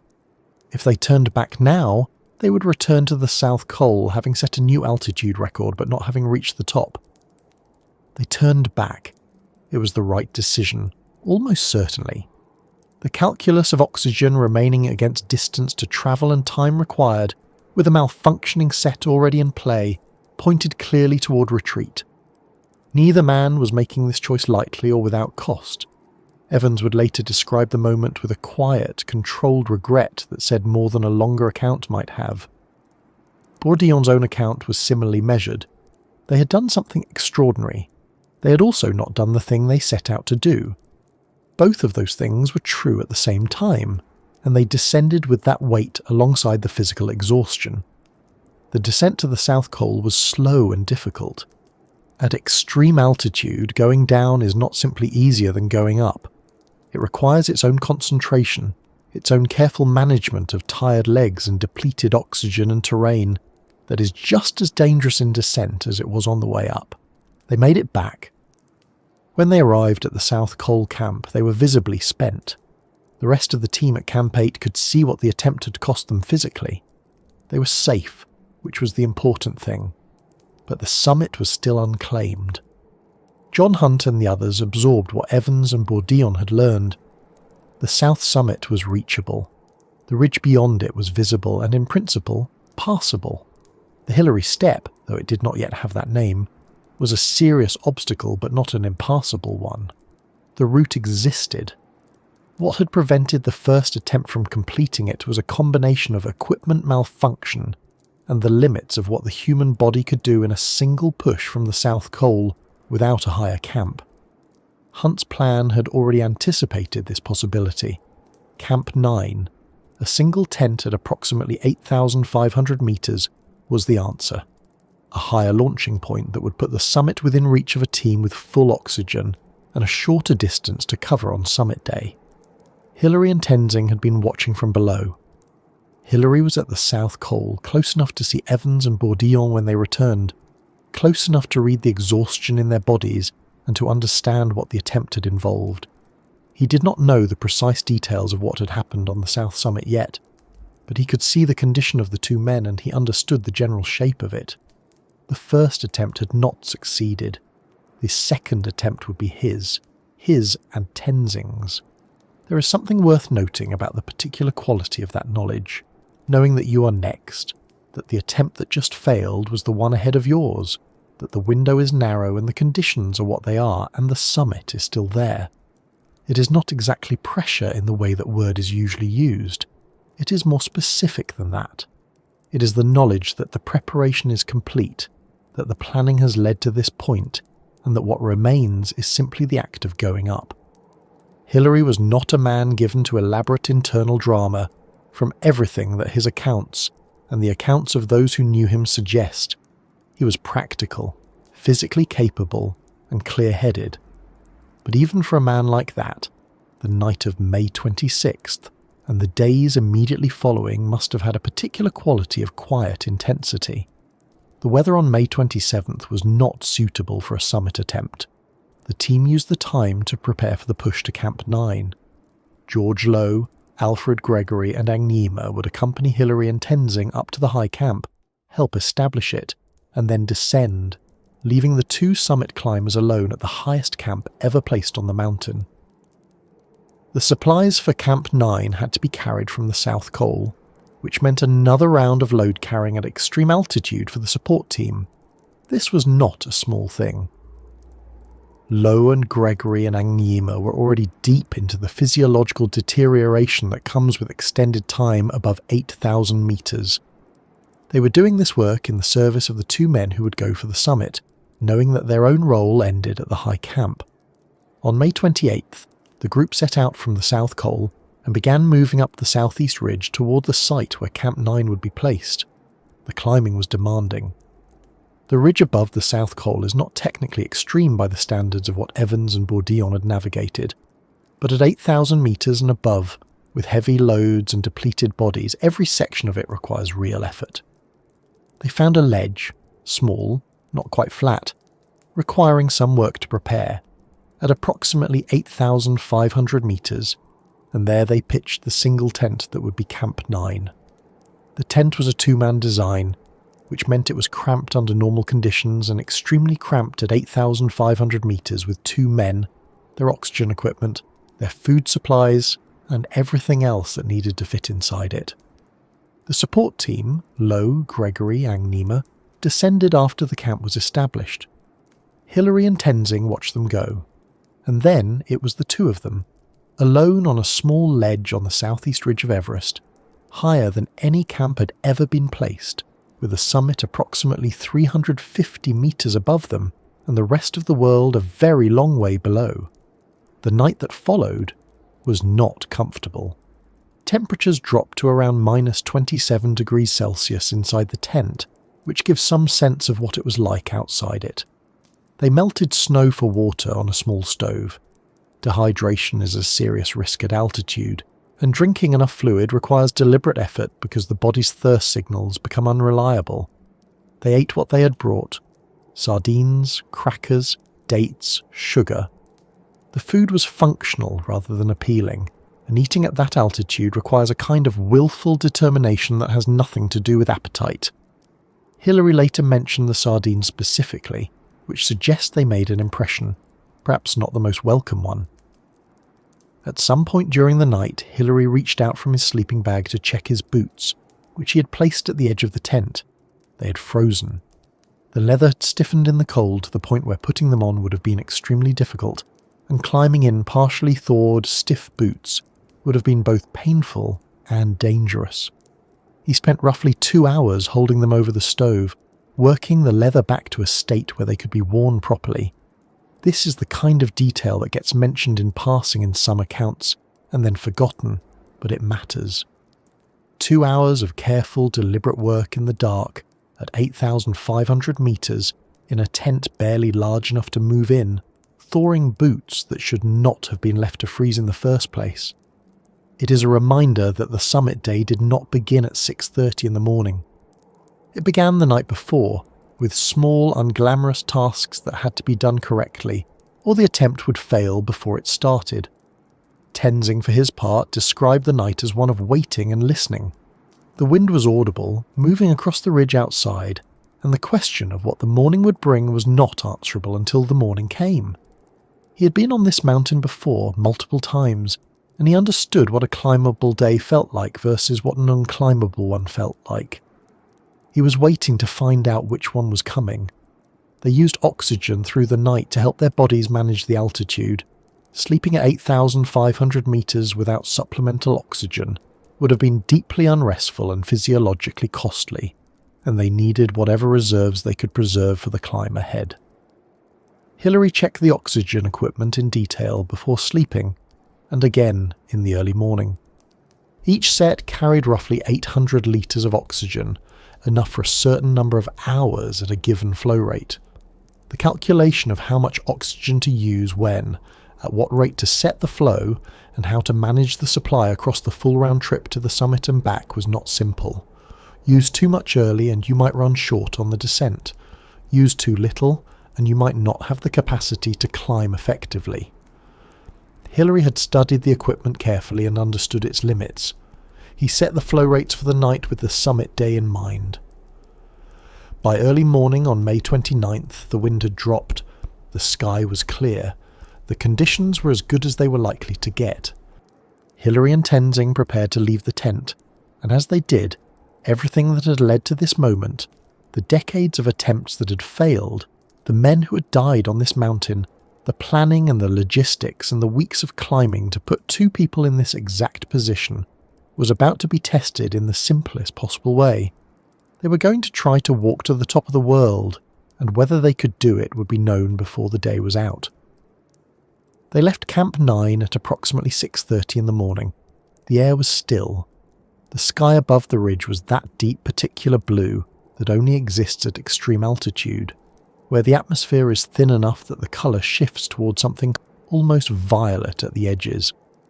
It was cold in a way that is difficult to describe to someone who has not experienced high-altitude cold. Not just the temperature itself, which was severe, but the way the cold at that elevation gets into everything, into the equipment, into the joints, into the thinking.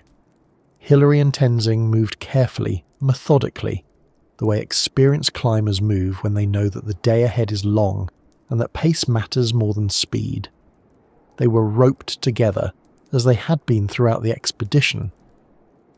The rope between them was both practical and symbolic, a physical connection between two men who had come from entirely different worlds, and who were now, at this moment, more dependent on each other than on anyone or anything else.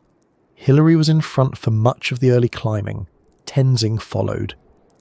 They moved in the slow, deliberate rhythm that altitude demands, each step placed with intention, each breath drawn in and released in the particular pattern that experienced climbers develop almost unconsciously when working at the edge of what the body can manage.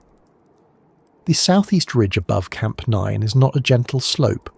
It rises steeply in places with sections of snow and ice that required careful footing, and the exposure on either side is significant. The Kangshung face drops away to the east, and the southwest face falls away to the other side, and the ridge between them is sometimes narrow enough that the sense of space on both sides becomes something you feel rather than just see. At sea level, this kind of terrain would be demanding.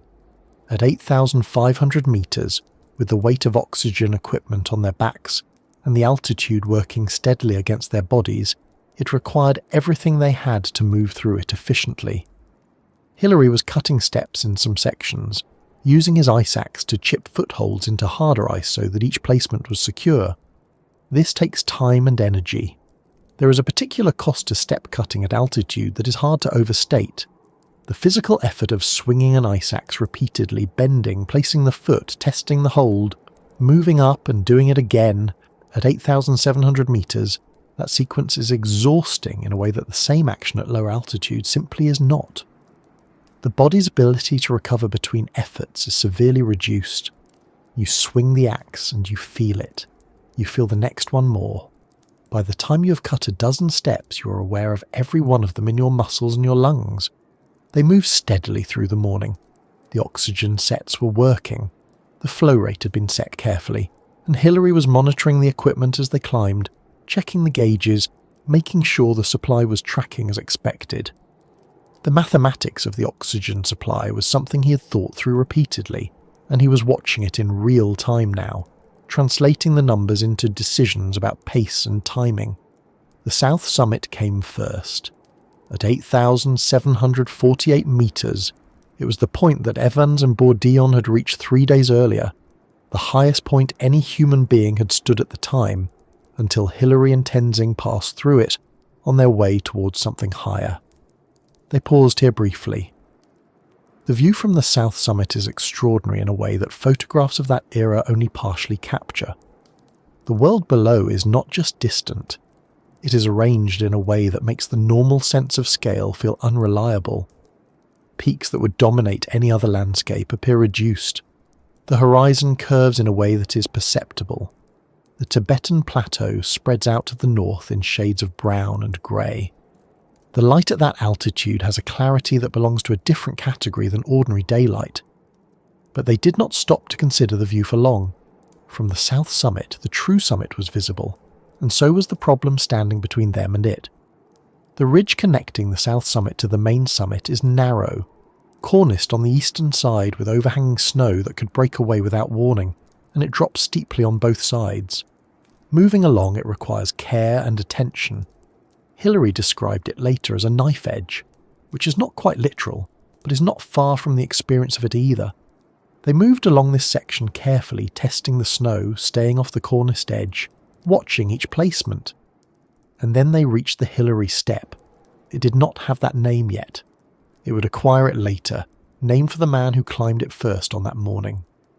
But the feature itself was simply there, waiting. A near vertical section of rock and ice rising roughly 12 meters, sitting at approximately 8,790 meters, where the ridge was interrupted by a large rock face with a gap between the rock and a snow cornice on the right side. Hilary examined it. There was no obvious way over the rock directly. The cornice on the right was unstable. Leaning on it or climbing it risked breaking it away entirely, which at that height, with the Kangshung face below, was not a risk worth taking. What Hilary did instead was work his way into the crack between the rock face and the snow cornice. He pressed his back against the snow and his crampons against the rock and moved upward through the gap, a technique that climbers call a chimney, using opposing pressure from both sides to inch upward without a solid handhold or foothold in the conventional sense. It is a technique that requires physical strength and a certain kind of composure because the snow behind you is a cornice and the rock in front of you is steep and there is nothing below you for a very long way. He made it through.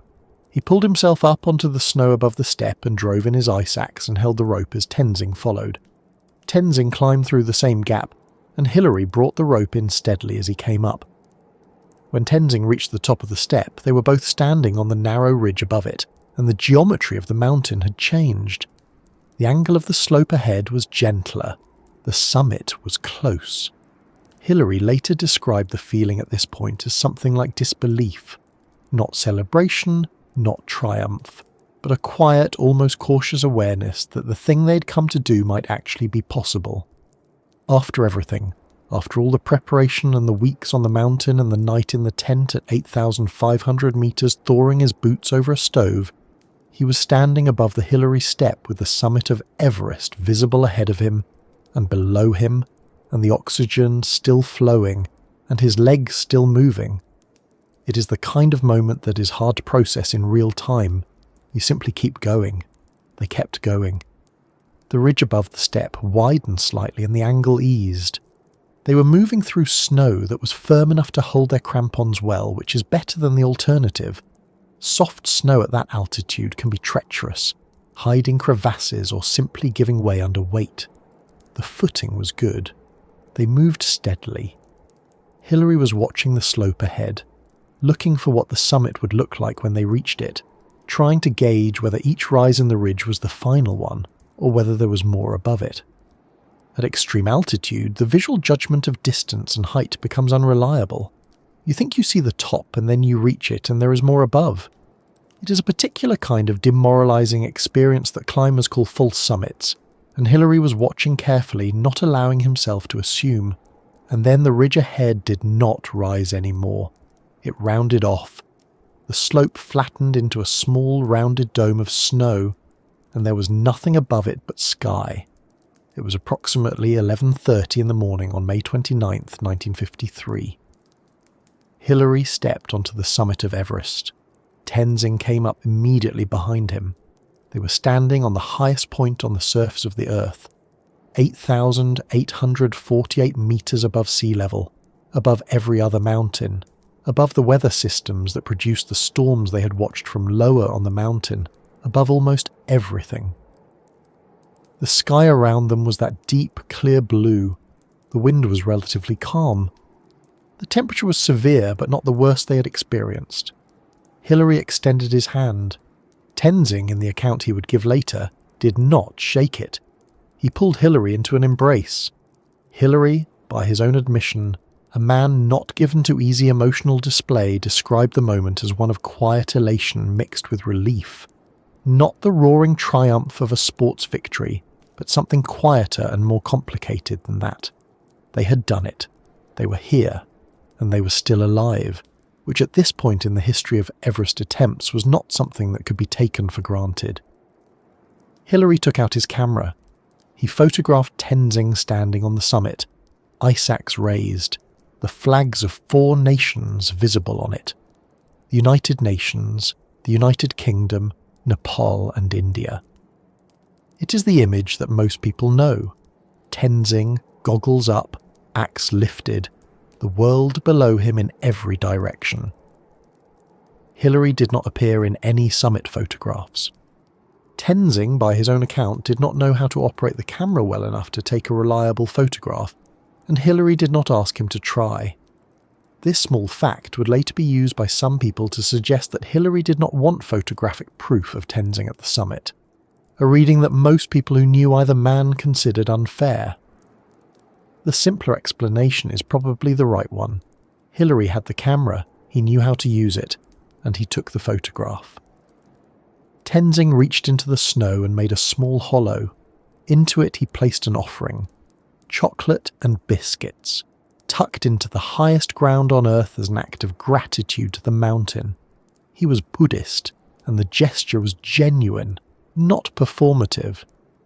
He had been on this mountain many times. He had come close before.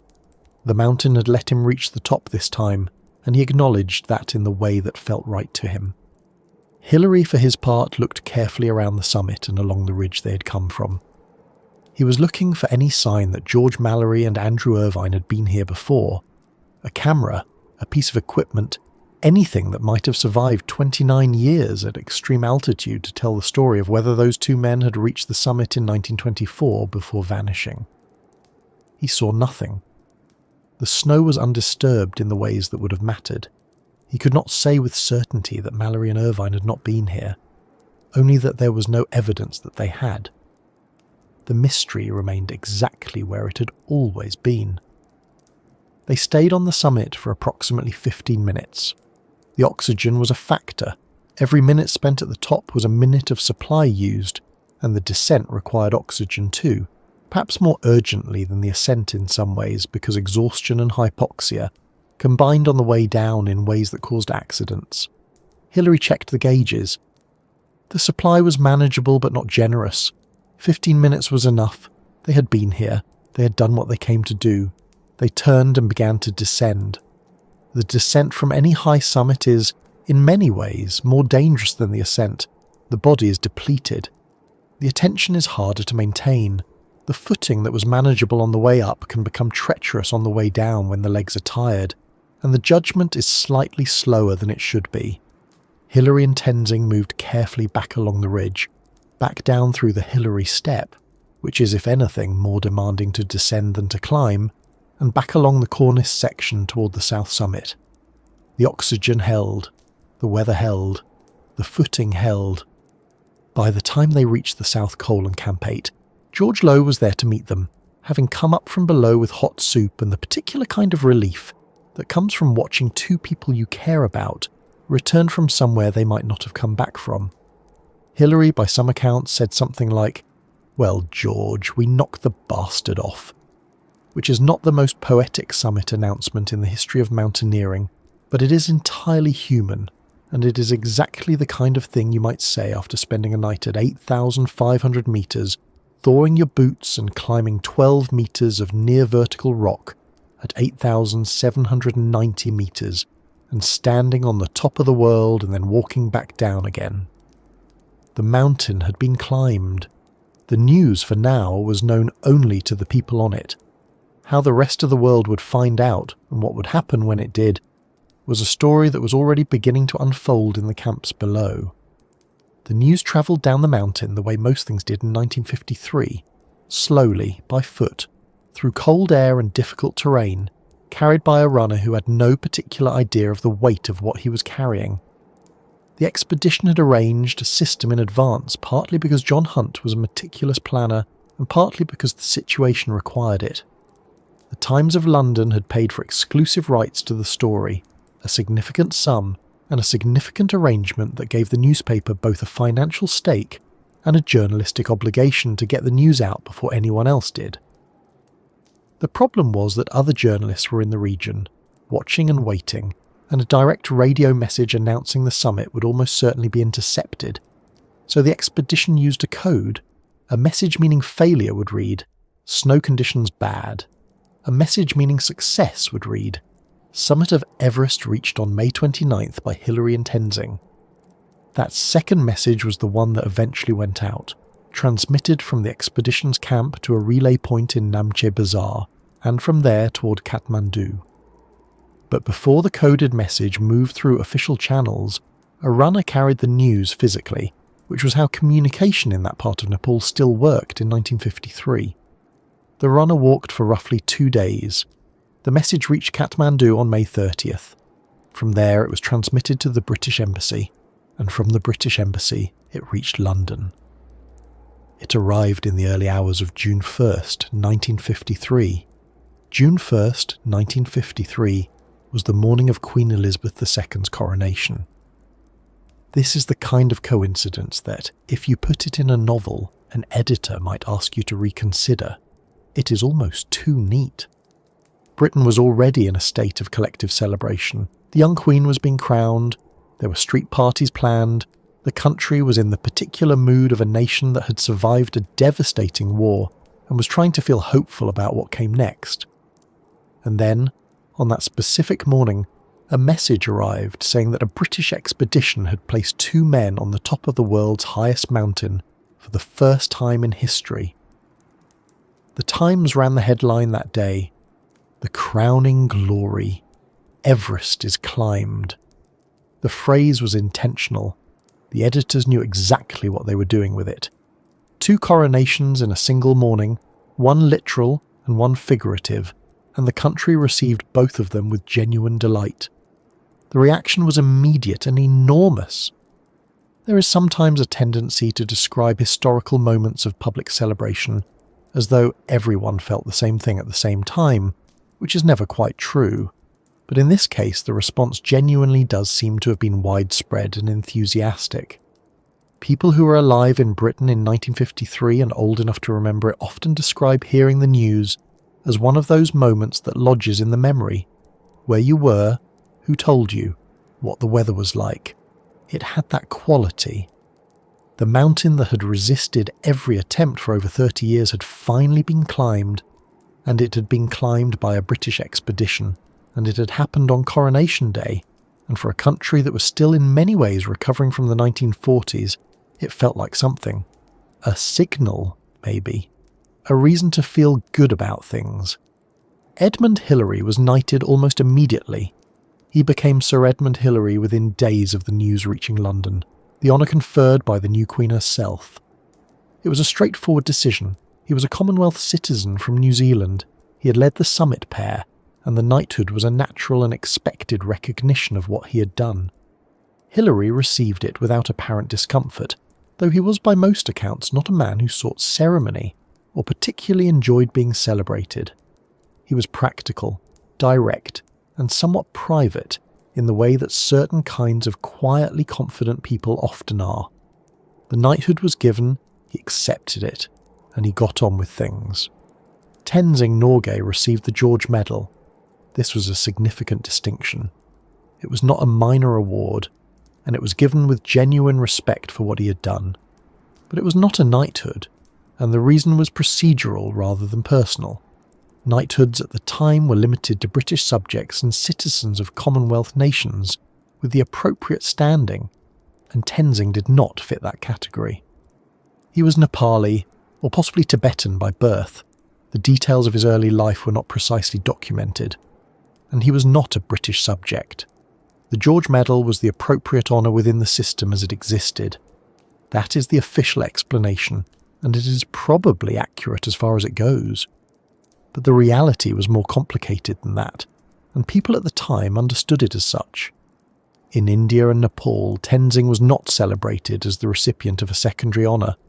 He was celebrated as a hero, full stop. Possibly the hero of the whole expedition. There were people in both countries who believed, with considerable feeling, that Tenzing deserved at least equal recognition, and that the difference in honours reflected something uncomfortable about how the British establishment valued a Sherpa climber from the Himalayas compared to a white man from New Zealand. This was not an unreasonable thing to feel. The colonial framework was still very present in 1953, even as it was beginning to dissolve, and the optics of the situation were not lost on anyone paying attention. Tenzing was feted in India with enormous warmth. He was paraded through Kathmandu. He was given honours by the governments of both Nepal and India. The people of the region knew what he had done and how many times he had done it, and they were not interested in calibrating their admiration according to the hierarchy of British imperial medals. Both Hillary and Tenzing were asked, repeatedly and insistently, who had reached the summit first. The question became something of an obsession in the press, particularly in the South Asian press, where the answer carried political weight that it did not carry in quite the same way in Britain or New Zealand. Hillary and Tenzing gave the same answer publicly, and they gave it consistently. They had reached the summit together as a rope team, and the question of who placed a foot on the highest point first was not one they were prepared to answer, in a way that diminished either man. They were roped together. One led, the other followed, and then they were both there. That was the answer. It was not, in the end, quite the whole answer. Hillary did eventually say, in later years, that he had stepped onto the summit first with Tenzing immediately behind him. He said it quietly, without fanfare, and in a context that made clear he did not think it mattered very much. Tenzing confirmed this in his autobiography, written with James Ramsay Ullman and published in 1955 under the title Tiger of the Snows. Tenzing wrote that Hillary had stepped up first and that he had followed, and that it did not matter, because they were tied together and neither could have done it without the other. This is probably the most honest and the most accurate framing of the situation. The rope between them was not a metaphor. It was a physical object that connected them, and if one had fallen, the other would have needed to arrest the fall or they both would have died. The summit was not something either of them reached alone. What is worth pausing on in all of this is what Tenzing's presence on that summit actually represented in terms of his own history. He was not, as is sometimes still casually assumed, simply a guide who happened to be along on a British expedition. He was an experienced high-altitude mountaineer who had been on Everest more times than almost anyone else alive. He had been on the mountain in 1935, 1936, 1938 and 1947. He had reached 8,599 metres, with the Swiss expedition in 1952, higher than any human being had ever been at that point, spending a night at extreme altitude with almost no equipment, burning his ice axe handle for warmth. He had done this not because he was assigned to do it, but because he wanted to climb the mountain. He was drawn to it in a way that is recognisable to anyone who has ever been drawn to something difficult and large, and not entirely explicable. He had tried many times and come very close. The 1953 expedition was, in some ways, his best chance, and he knew it. And he took it seriously in the way that people take seriously the things they have spent years working toward. After 1953, Tenzing's life changed in the ways that fame always changes a life, some of them good and some of them complicated. He became the director of field training at the Himalayan Mountaineering Institute in Darjeeling, a position he held for many years and took seriously. He trained climbers. He stayed connected to the mountains in a practical working way rather than retreating into celebrity. He remained in the Himalayan region among the people in the landscape he knew, and by most accounts he was genuinely content in that life. He had a family. He had work that mattered to him. He had the particular satisfaction of a person who has done the thing they set out to do and does not need to keep proving it. He died in May 1986 in Darjeeling at the age of 71 or 72. The uncertainty about his exact age reflecting the fact that his birth was not formally recorded, as was common in the region at the time. He had spent his life on and around the mountains, and he died in their shadow, which seems right for a person whose relationship with those peaks was as long and genuine as his was. Hillary's path after 1953 moved in a somewhat different direction, and it is worth spending a moment on it, because it says something about who he was. He continued to climb and explore. He was part of the Commonwealth Trans-Antarctic Expedition in 1958, reaching the South Pole overland for the first time since Robert Falcon Scott's ill-fated journey in 1912. He remained physically active and adventurous well into later life, but the project that he returned to again and again, the one he described in interviews as the most meaningful work of his life, was the Himalayan Trust, which he founded in 1960. The Trust built schools and hospitals in the Khumbu region of Nepal, the same region where many of the Sherpas who had worked on the 1953 expedition came from. Hillary felt and said explicitly that the Sherpa communities had given him the thing he was most known for, and that he owed them something in return. The schools and hospitals were that something. By the time of his death in 2008, the Trust had built or supported dozens of schools, several hospitals and numerous other infrastructure projects in the region. He said repeatedly in various interviews across the decades that he was prouder of this work than he was of climbing Everest. Given how significant the climb was, that is a remarkable thing to say, and there is no reason to doubt that he meant it. Hillary died in Auckland, New Zealand on January 11th, 2008, at the age of 88. He had outlived Tenzing by more than 20 years, and he had spent those years in a way that seemed, by any reasonable measure, to justify the fame that the mountain had brought him. The two men had been, in many ways, quite different from each other. Different backgrounds, different cultures, different relationships to the mountain, different temperaments. Hillary was direct and occasionally blunt, a practical man who expressed affection through action rather than words. Tenzing was described by people who knew him as warm and charismatic, someone who moved easily through social situations and made people feel comfortable around him. What they shared in the spring of 1953 was a trust in each other that had been built over weeks of climbing together in difficult conditions, and a shared commitment to reaching the top of a mountain that had beaten back everyone who had tried before them. That trust is not a small thing. At 8,790 metres, on a 12-metre section of near-vertical rock with a long drop on either side, the person on the other end of your rope is the most important person in your world. Hillary trusted Tenzing. Tenzing trusted Hillary. The rope held. The world that received the news on June 1st, 1953, was in some ways ready for it, and in some ways had no idea what it meant. The immediate response was celebration, the coronation, the headline, the knighthoods and medals, the parades and the photographs. But what the climb actually demonstrated, beyond the symbolic weight that history attached to it, was something more quietly significant. It showed that the human body, prepared carefully and supported with the right equipment, could function above 8,000 metres.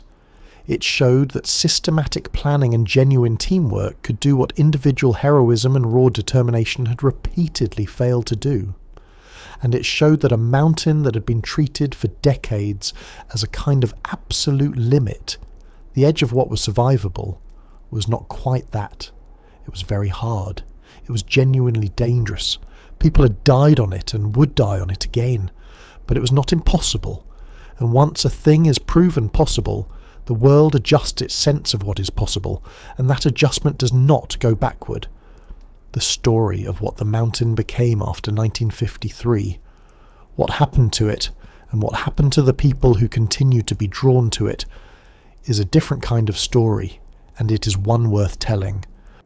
So let's go back to the mountain and to the hours immediately after Hillary and Tenzing turned away from the summit and began making their way down. The descent from the top of the world is not a triumphant march.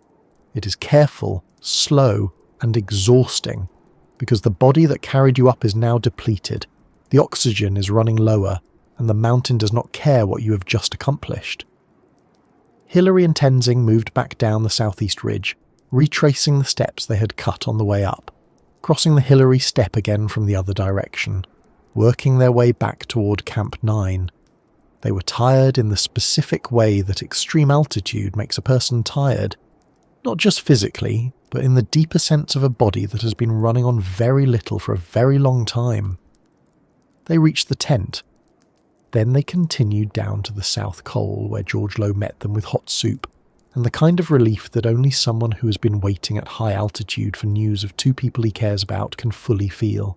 Hillary reportedly said something to Low along the lines of, "Well, George, we knocked the bastard off," which is, depending on your mood, either the most New Zealand thing ever said on a Himalayan mountainside, or just the honest expression of a very tired man who had done something enormous and had not yet figured out how to talk about it.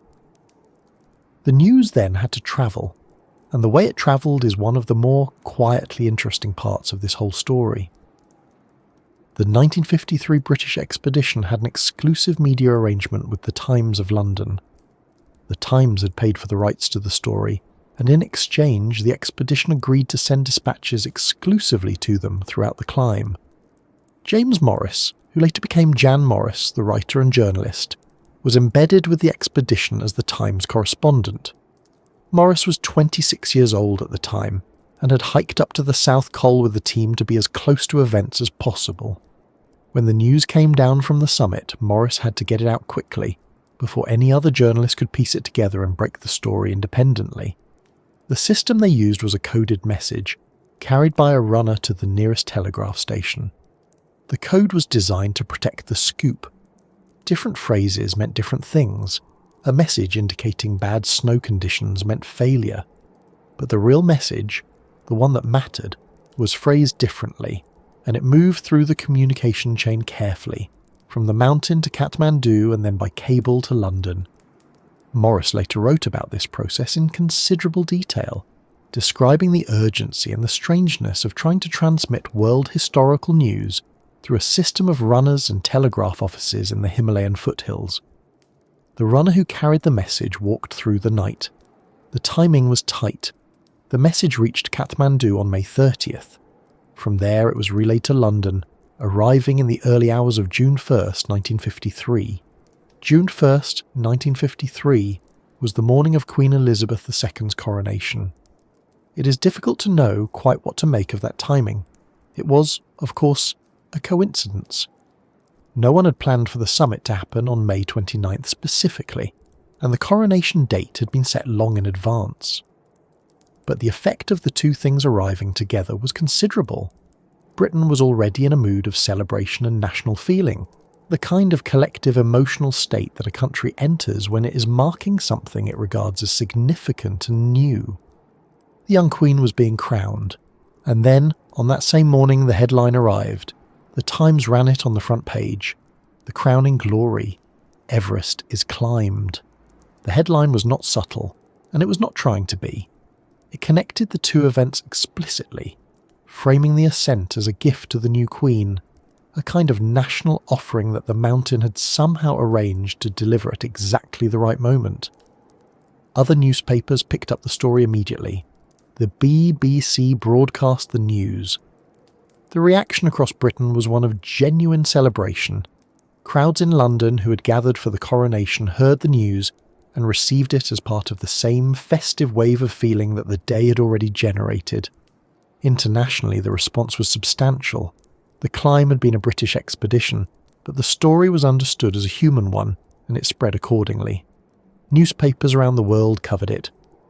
The names Edmund Hillary and Tenzing Norgay appeared in print in languages neither of them spoke. The mountain that had defeated every attempt for more than 30 years had finally been climbed, and the world, which had been watching the repeated failures with a mixture of admiration and quiet skepticism, now had its answer. The recognition that followed was immediate, and it was also in some ways complicated. Edmund Hillary was knighted. The announcement came quickly. He became Sir Edmund Hillary before he had even returned to England, the honour conferred by the Queen in the days immediately following the climb. It was a straightforward recognition of a significant achievement, and in the context of the time it made obvious sense.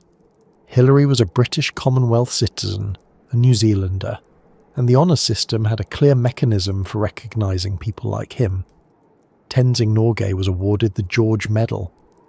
This was a significant decoration. It was not a trivial honour, but it was not a knighthood, and the reason it was not a knighthood was straightforward. Knighthoods were reserved for British and Commonwealth citizens, and Tenzing's citizenship was genuinely complicated.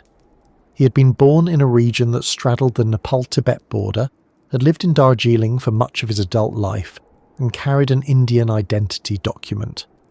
He was not a British or Commonwealth citizen in the formal sense that the honours system required. The George Medal was the most the system could offer him within its existing rules. Whether that was the right outcome is a different question, and it was not one that everyone at the time was willing to let go quietly. In India and Nepal, the reaction to Tenzing's recognition was intense, and in some quarters, indignant. Tenzing was celebrated in both countries as a national hero. India because he lived in Darjeeling and was associated with Indian mountaineering institutions. Nepal because the Khumbu region where he was born was Nepali territory, and the Sherpa community was a Nepali community. There were parades, there were public celebrations. His face appeared on posters and in newspapers. He was received by political leaders. The Indian government gave him the Padma Bhushan, one of India's highest civilian honours. Nepal gave him its own national recognition, but alongside the celebration, there was a political current that ran in a specific direction.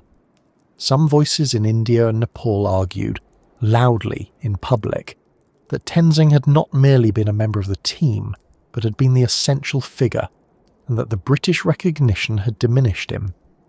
Some went further and claimed that Tenzing had actually reached the summit first, ahead of Hillary, and that this fact was being suppressed or downplayed by the British establishment to protect the narrative of a British-led triumph.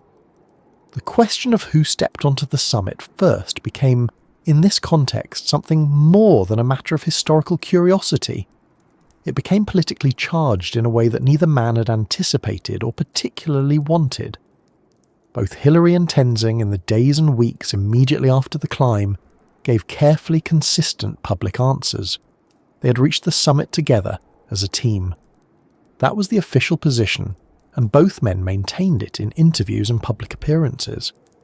John Hunt supported this framing. The expedition's public communications emphasised teamwork and collective achievement. But the pressure did not go away, and eventually the question did get answered, in pieces and over time. Hillary, in later interviews and in his autobiography, said that he had in fact stepped onto the summit first, with Tenzing immediately behind him. He said this without drama, as a factual statement. He was not claiming superior credit. He was answering a direct question. He acknowledged that the ridge near the top was narrow enough that climbing single file was necessary, and that he happened to be in front at the moment they reached the highest point. Tenzing, in his own autobiography, Tiger of the Snows, published in 1955 and written with James Ramsey Ullman, confirmed that Hillary had stepped onto the summit first, and then he said, essentially, that this was not the point. They were roped together, they had climbed together, one man's foot arriving on the snow a few seconds before the other man's foot did not change what the climb had been or what it meant. Tenzing's view, expressed with what reads as genuine equanimity, was that the summit belonged to both of them in every way that mattered. That is a generous position, and it is also probably the correct one. The climb was not a race. There was no finish line that one person crossed before the other in any meaningful competitive sense. They were two men on a rope, moving together up a mountain, and they arrived at the top together. The specific sequence of footsteps in the final few meters is, in the grand architecture of what they accomplished, a very small thing.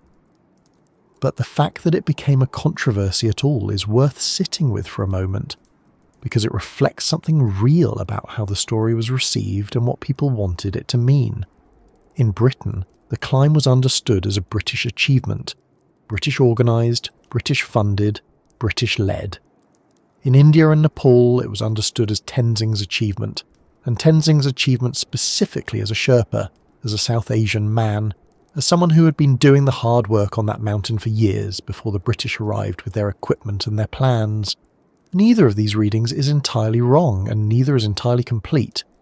The climb was a collaborative effort in the deepest sense, and the attempt to assign national ownership to it was always going to be a somewhat awkward exercise. What is perhaps most striking, looking back, is how little either Hillary or Tenzing seemed to want to participate in that particular argument. Hillary was direct about the facts when pressed, but he did not pursue credit or diminish Tenzing's role. Tenzing was generous about Hillary in a way that went beyond diplomatic courtesy. He spoke warmly of their partnership, of the trust between them, of what they had shared on the mountain.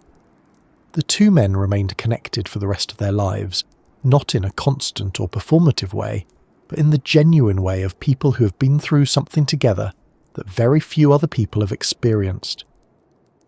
There is a photograph from the summit, one of the most famous photographs in the history of mountaineering. It shows Tenzing Norgay standing at the top of the world, his ice axe raised, the flags of the United Nations, Britain, Nepal and India flying from it. He is wearing his oxygen mask and his high-altitude gear, and the sky behind him is that deep, almost airless blue that you only see at extreme altitude. Hillary took the photograph. There is no photograph of Hillary at the summit, because Tenzing said later that he did not know how to operate the camera well enough to take one, and by the time anyone thought to try, the moment had passed. So the visual record of that morning is Tenzing's face, Tenzing's raised axe, Tenzing's flags against that blue sky. It is in its way a fitting image, not because it resolves any of the questions about credit or recognition, but because it captures something true. He was there. He had earned his place on that summit through years of work on that mountain, and mountains like it. Through the 1935 and 1936 and 1938 expeditions, through the 1947 attempt, through the 1952 Swiss expedition, where he and Lambert had gone higher than anyone before them, and spent a night at extreme altitude with almost nothing to keep them alive. The summit was not a surprise for Tenzing. It was the end of a long conversation with a mountain he had known for most of his adult life. The world that received the news on June 1st was moved by it in the way that people are moved by things that feel, even in the moment, like they will be remembered. And they were right. The climb has been remembered continuously for more than 70 years. The names Hillary and Tenzing are known in places where very little else about 1953 is known.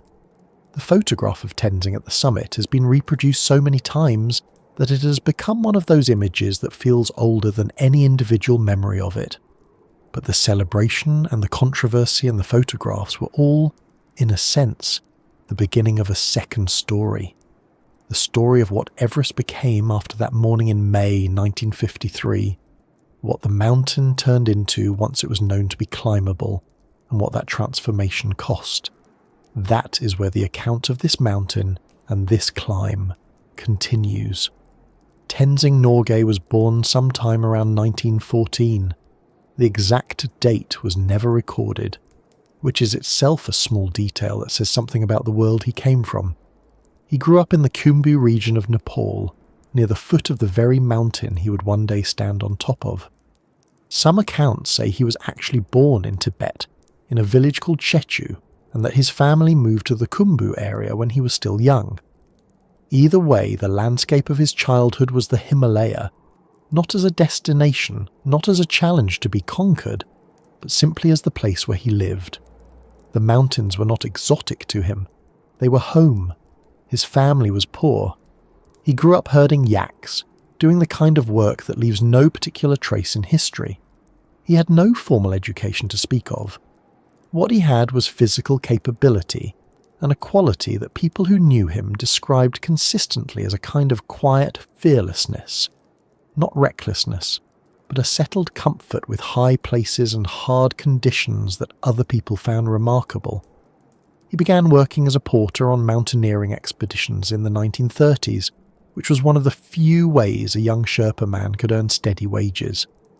The pay was modest, the work was brutal, and the status of a Sherpa porter, in the eyes of most Western expeditions of that era, was essentially that of a labourer, someone who carried things, not someone who climbed. That distinction mattered enormously in the early years of Himalayan exploration, and it was not a subtle one. The British expeditions of the 1920s and 1930s were organised around a clear hierarchy. The climbers were the Europeans. The Sherpas were the support. There were exceptions. Individual Sherpas who were recognised for exceptional skill and given more responsibility. But the basic structure was not ambiguous. Tenzing worked within that structure for years, and he was good enough at it, and persistent enough, that his role gradually changed. By the time of the 1952 Swiss expedition, he was not being treated as a porter. He was being treated as a climbing partner. Raymond Lambert, the Swiss climber who went with him to 8,599 metres that spring, spoke of him as an equal. That relationship between Lambert and Tenzing seems to have been genuinely warm, built on shared experience and mutual respect in the specific way that only develops when two people have been cold and exhausted and frightened together in a small tent at extreme altitude. Lambert and Tenzing spent a night at around 8,100 metres during the 1952 spring attempt with almost no supplies. They had sleeping bags but no stove, which meant no water, no hot food, no way to generate warmth except their own bodies. They burned their ice axe handles in an attempt to get some heat. They survived the night and pushed higher the next day before turning back. That experience, surviving a night at that altitude with essentially nothing, was not something most people could have done. The fact that Tenzing had done it, and then come back the following autumn to try again, tells you something about the kind of person he was. Not reckless, not indifferent to danger, but genuinely willing to push to the edge of what was survivable, because the mountain mattered to him in a way that went beyond professional obligation. By the time the British 1953 expedition assembled, Tenzing had been on Everest more times than almost anyone alive. He knew the Khumbu icefall, he knew the western CBM, he knew the South Col and the conditions above it. He was 38 or 39 years old. The exact age, like the birth date, was uncertain, and he was at the peak of his physical capability. When John Hunt selected him as one of the 2 summit climbers, it was not a gesture of inclusion or a diplomatic concession. It was the obvious choice. There was no one better. After 1953, Tenzing's life changed completely, and in ways that were not always easy. He became famous overnight, which is a strange thing to happen to a man who had grown up herding yaks in the Khumbu Valley. He was celebrated in India and Nepal with a fervour that, by some accounts, he found both moving and overwhelming. He travelled. He gave interviews. He was asked repeatedly in various forms whether he had been treated fairly, whether the British had given him proper credit, whether the summit had really been a shared achievement, or whether something had been taken from him. He answered these questions with patience and with a consistency that suggests he had genuinely worked out what he thought, rather than simply saying what was expected. He was not naive about the inequalities of the situation. He understood that the expedition had been organised by the British, funded by the British, and that the official narrative had initially framed it in ways that emphasised the British contribution. He understood that the George Medal he received, while a genuine honour, was a lesser recognition than the knighthood given to Hillary, and that the difference was not based on what he had done on the mountain, but on where he had been born. He said these things plainly in interviews and in his autobiography, but he said them without bitterness, which is either a sign of remarkable equanimity or a sign that he had made peace with the world as it actually was, rather than as it should have been. Possibly both. What he seemed to care about most in the years after 1953 was not the debate over credit, it was the work.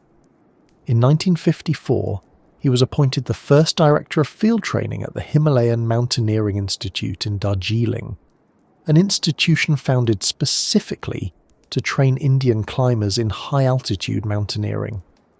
He held that position for years. He trained hundreds of climbers. He passed on what he knew, which was considerable, to people who would go on to climb in the Himalayas themselves. He was good at teaching, by all accounts. Patient, practical, specific in his instruction.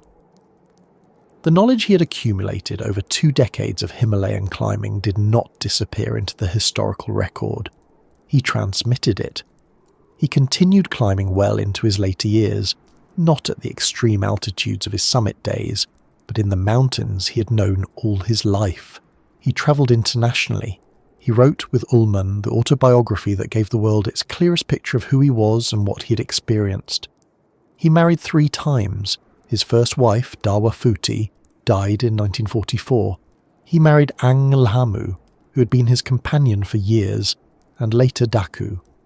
He had children, and his son Jamling Tenzing Norgay would go on to climb Everest himself in 1996, an ascent documented in its own right. The family's relationship with that mountain did not end in 1953. It continued, as relationships with places sometimes do across generations. Tenzing Norgay died on May 9, 1986 in Darjeeling. He was either 71 or 72 years old, depending on which account of his birth year you accept. He died of a cerebral hemorrhage. He had lived long enough to see Everest transformed from an unconquered summit into a destination for hundreds of climbers, to see the Sherpas he had known as porters and labourers become recognised as the essential, skilled high-altitude workers they had always been, and to see his own name become one of the most recognised in the history of exploration. Whether that recognition ever felt proportionate to what he'd actually done is a question only he could have answered, and he seems to have been too practical a person to spend much time on it. Edmund Hillary's life after Everest was, in its own way, equally interesting, and it moved in a direction that he seemed to find more meaningful than the climb itself. He was knighted in June 1953, became Sir Edmund Hillary, gave lectures, wrote books, appeared on postage stamps. He was, for a time, one of the most famous living people in the world. He handled it with a characteristic directness. He was not uncomfortable with recognition, but he was also not particularly changed by it. He remained, in manner and temperament, the same person who had grown up keeping bees in Auckland and climbing in the Southern Alps. What he did with the attention, and with the resources it gave him access to, is what defined the second half of his life. In 1960, he founded the Himalayan Trust, an organisation dedicated to building schools, hospitals, and infrastructure in the Sherpa communities of Nepal. This was not a symbolic gesture. It was sustained, practical work that continued for nearly 50 years. He oversaw the construction of more than 30 schools and several hospitals in the Khumbu region. He spent significant portions of his later life in Nepal, working alongside the people whose labour and knowledge had made the 1953 climb possible. He learned to speak Nepali. He built relationships with Sherpa families that lasted decades. He said, in interviews given throughout his later years, that the work of the Himalayan Trust mattered more to him than the summit. This is the kind of statement that can sound like false modesty when a famous person says it, but in Hillary's case, the evidence suggests he meant it. He continued the Trust's work well into old age, long after the climb itself had receded into history. He was in his 80s and still involved in fundraising and planning for Himalayan Trust projects when his health began to fail. His wife Louise died in a plane crash in Nepal in 1975, along with their youngest daughter Belinda. He remarried in 1989 to June Mulgrew, the widow of his close friend Peter Mulgrew. He carried grief and continued working. Edmund Hillary died on January 11, 2008 in Auckland, New Zealand. He was 88 years old. He was given a state funeral in New Zealand, and tributes came from around the world, including from the government of Nepal, where he was remembered not primarily as the man who climbed Everest, but as the man who had spent decades building schools for Sherpa children. That is a complicated legacy to hold. The climb and the schools, the summit and the decades of quiet work that followed it. But it is the legacy he seems to have wanted, or at least the one he spent his life constructing. The two men, Hillary and Tenzing, were very different from each other in almost every measurable way. Different countries, different languages, different religions, different economic backgrounds, different educations, different paths to that ridge above the South Col. What they shared was a willingness to trust each other completely in a place where trust was not a philosophical position, but a practical necessity. On a mountain at extreme altitude, roped together, each man's life is literally connected to the other's. The rope between them was not a metaphor. It was a physical fact. And the fact that two people from such different worlds could be connected by that rope and could move together up the most exposed terrain either of them had ever stood on and could reach the top and come back down safely, that is the actual story. Not the question of whose foot touched the snow first. The photograph of Tenzing at the summit taken by Hillary has outlasted almost everything else from that day. The oxygen sets they carried are in museums. The tent from Camp 9 is gone. The specific route they took up the southeast ridge has been walked by thousands of people since, and the Hillary Step itself was significantly altered by the 2015 Nepal earthquake and subsequent rockfall, so that the feature Hillary squeezed through in 1953 no longer exists in quite the same form. The mountain is always changing slowly, in the way that mountains change, but the photograph remains. Tenzing, flags, blue sky, the summit of the world, and it remains because it captures something that cannot be argued away by questions of national ownership or the sequence of footsteps. It captures the fact of the thing. They were there. They had done it. And what came after, for both of them and for the mountain itself, is a story that belongs to a different era entirely. An era in which Everest was no longer a limit but a destination, no longer the edge of what was possible but, for some, a thing to be purchased and attempted and sometimes survived. That transformation, and what it meant for the mountain and for the people who had always lived in its shadow, is where this account turns next. After 1953, the mountain became something it had never been before. Not a boundary, not an unanswered question. Something closer to a fixture, a place on a list, a thing that could, in principle, be done. The first ascent had proved that the human body could survive above 8,000 metres with the right equipment and the right preparation, and once that was proved, the question shifted. It was no longer whether Everest could be climbed. It was who would climb it next, and how, and under what conditions, and eventually, much later, in a way that would have been difficult to imagine in 1953, for how much money. The years immediately after the first ascent were still the age of exploration in the traditional sense. The second ascent came in 1956 by a Swiss team. Ernst Schmid and Jörg Marmet reached the summit on May 23rd, followed 2 days later by two more Swiss climbers, Adolf Weist and Hans Rudolf von Gunten. The first American ascent came in 1963, and that expedition included the first traverse of the mountain. James Whittaker had reached the summit in May, and then Tom Hornbein and Willy Unsold climbed via the previously unclimbed West Ridge and descended via the Southeast Ridge, crossing the mountain entirely. That was a genuine piece of mountaineering ambition, the kind that still belonged to the spirit of 1953 rather than what came later. Reinhold Messner and Peter Haberler reached the summit in 1978 without supplemental oxygen, something many physiologists had doubted was survivable. Griffith Pugh, who had done the oxygen research for the 1953 expedition, had believed it might be possible, but he was in the minority. Messner proved it. Then in 1980, Messner returned and climbed Everest alone, without oxygen, via a new route on the north face. These were genuine extensions of what Hillary and Tenzing had begun. Harder, more dangerous, more austere. They belonged to a tradition of pushing the limits of what was physically possible. But the mountain was also changing in a different direction at the same time. Nepal had been issuing climbing permits since the early 1950s, and the revenue from those permits was significant for a country with very limited economic resources. As the decades passed, the permit system expanded. By the late 1980s and into the 1990s, commercial guiding operations began offering clients, paying clients, not necessarily experienced mountaineers, the opportunity to attempt the summit with professional guides and Sherpa support.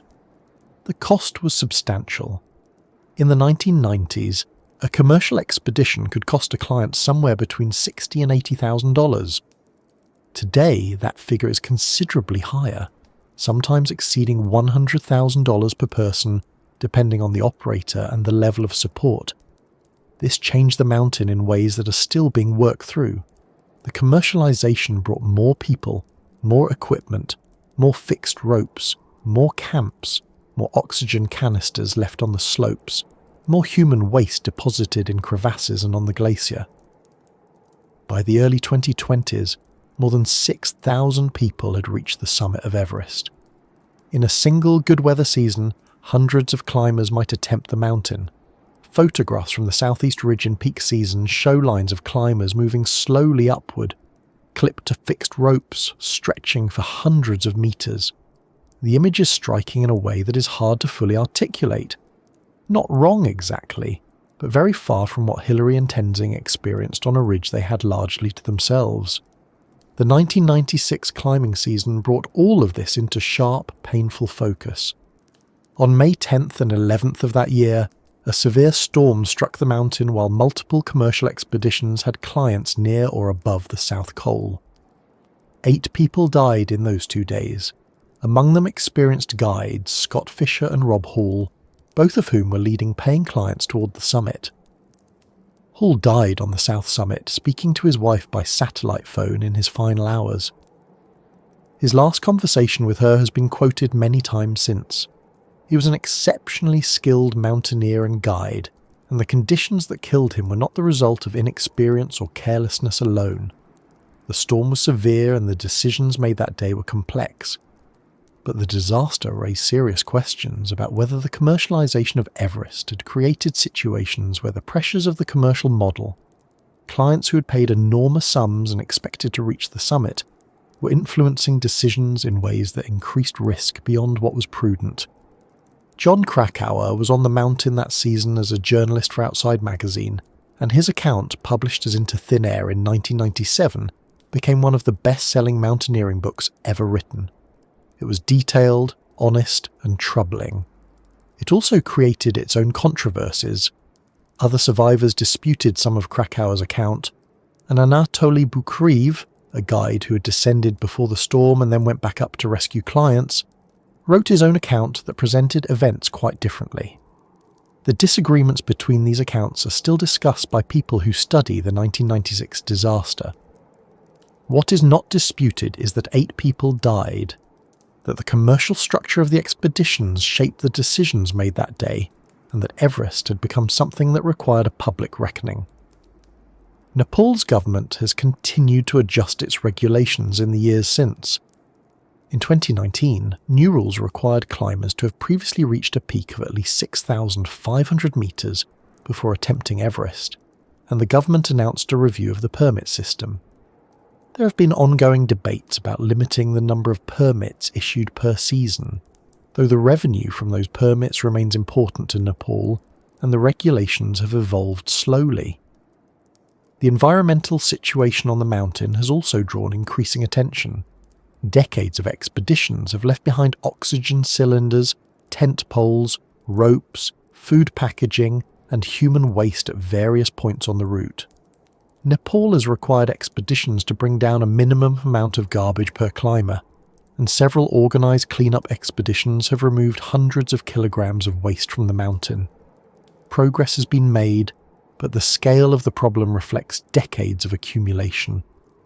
The mountain that Hillary and Tenzing climbed with a single expedition's worth of equipment now carries the physical residue of thousands of ascents, and yet the 1953 climb sits apart from all of this. Not because it was cleaner or simpler, though in some ways it was, but because it was first. There is a particular quality to a first that cannot be replicated or commercially reproduced. Hillary and Tenzing did not know, when they stood on the summit, whether the descent was survivable. They did not know whether the oxygen would last. They did not have the benefit of 6,000 previous ascents to draw on, no detailed weather forecasting, no satellite communication, no GPS, no synthetic insulation in their clothing, no carbon fibre equipment, no fixed ropes placed by previous expeditions extending most of the way up the route. They had what they had, which was, by the standards of 1953, quite a lot, thanks to Hunt's meticulous preparation and Griffith Pugh's research. But it was nothing like what a modern commercial client has access to. The uncertainty they operated under was of a genuinely different order. What the 1953 expedition actually proved, beyond the physical fact of the ascent, is something worth sitting with for a moment. It proved that careful, systematic, collective effort could accomplish what individual heroism and improvisation could not. Every expedition before 1953 had failed, and many of them had included climbers of extraordinary individual skill and courage. Mallory was by all accounts a remarkable mountaineer. The Swiss climbers of 1952 were excellent. What Hunt brought to the 1953 expeditions was a different kind of thinking, logistical, patient, methodical. The pyramid of camps, the careful acclimatization schedule, the oxygen research, the 2 summit pairs with the first pair establishing what was possible, and the second pair using that knowledge. It was not a romantic approach, it was an engineering approach applied to a human problem, and it worked. Hillary understood this. He was not a romantic figure in the literary sense. He was practical, direct, occasionally blunt. He credited the team constantly and genuinely. He credited Tenzing specifically and consistently. He did not mythologize the climb in his public statements. He described it when asked in fairly plain terms. They had gone up, it had been difficult, they had come back down. The meaning others attached to it was real, but it was not something he spent much energy amplifying. Tenzing was somewhat different. He carried the weight of what the climb meant to Nepal and India, and to Sherpa people specifically, and he embraced that weight with a kind of quiet dignity. He became a symbol, and he seems to have accepted that role without being diminished by it. The two men remained connected after 1953, though their lives moved in different directions. They met at various events and commemorations over the years. When Tenzing died in 1986, Hillary spoke of him with warmth and respect. When Hillary died in 2008, tributes from Nepal and India specifically remembered him as someone who had not simply climbed the mountain and left, but had stayed connected to the people of the Himalaya for the rest of his life. That combination, the climb and the schools, the summit and the 50 years of work that followed, is what makes Hillary's story more than a mountaineering story. And Tenzing's story, from the poverty of his early years through the decades of climbs and the years of training others at the Himalayan Mountaineering Institute in Darjeeling, is more than a mountaineering story too. They were both, in the end, people whose lives were larger than the single event that made them famous. The southeast ridge of Everest has changed since 1953. The Hillary Step, that near vertical section of rock and ice at 8,790 metres that Hillary spent significant effort climbing through on the morning of May 29th, was altered significantly by the 2015 earthquake and subsequent rockfall. Some climbers and researchers who have been on the ridge since then report that the distinctive rock feature has largely collapsed or been buried, replaced by a steep snow slope. The physical geography of the mountain is not static. The glaciers are retreating. Scientists studying Everest have documented measurable changes in the ice at various elevations over recent decades. The mountain that exists now is not identical to the mountain Hillary and Tenzing climbed, and in another 50 years it will be different again. Mountains move slowly, but they move. The photograph, though. The photograph of Tenzing Norgay at the summit, taken by Edmund Hillary at approximately 11:30 in the morning on May 29, 1953, remains one of the most recognisable images of the 20th century. Tenzing is facing the camera, his ice axe raised, the flags of the United Nations, Britain, Nepal and India visible at the top. The sky behind him is the deep, almost unnatural blue that appears at extreme altitude, where the atmosphere is thin. His face is largely covered by his oxygen mask and goggles. You cannot see his expression. But there is something in the posture, upright, calm, the axe held not as a weapon, but as a kind of declaration, that communicates everything the moment meant. He was there. He had arrived at the highest point on the surface of the earth. Whatever that meant to the world, whatever politics and national pride and questions of precedence would swirl around it afterward, the fact itself was beyond argument. Hillary took no photograph of himself at the summit. Tenzing, by his own account, was not confident with the camera, and Hillary did not ask him to try. So there is no image of Hillary at the top. This small detail has always seemed quietly appropriate, not because Hillary deserved less recognition, but because it fits the way he moved through the world. He was the one behind the camera. He documented what mattered. He built things. He went back.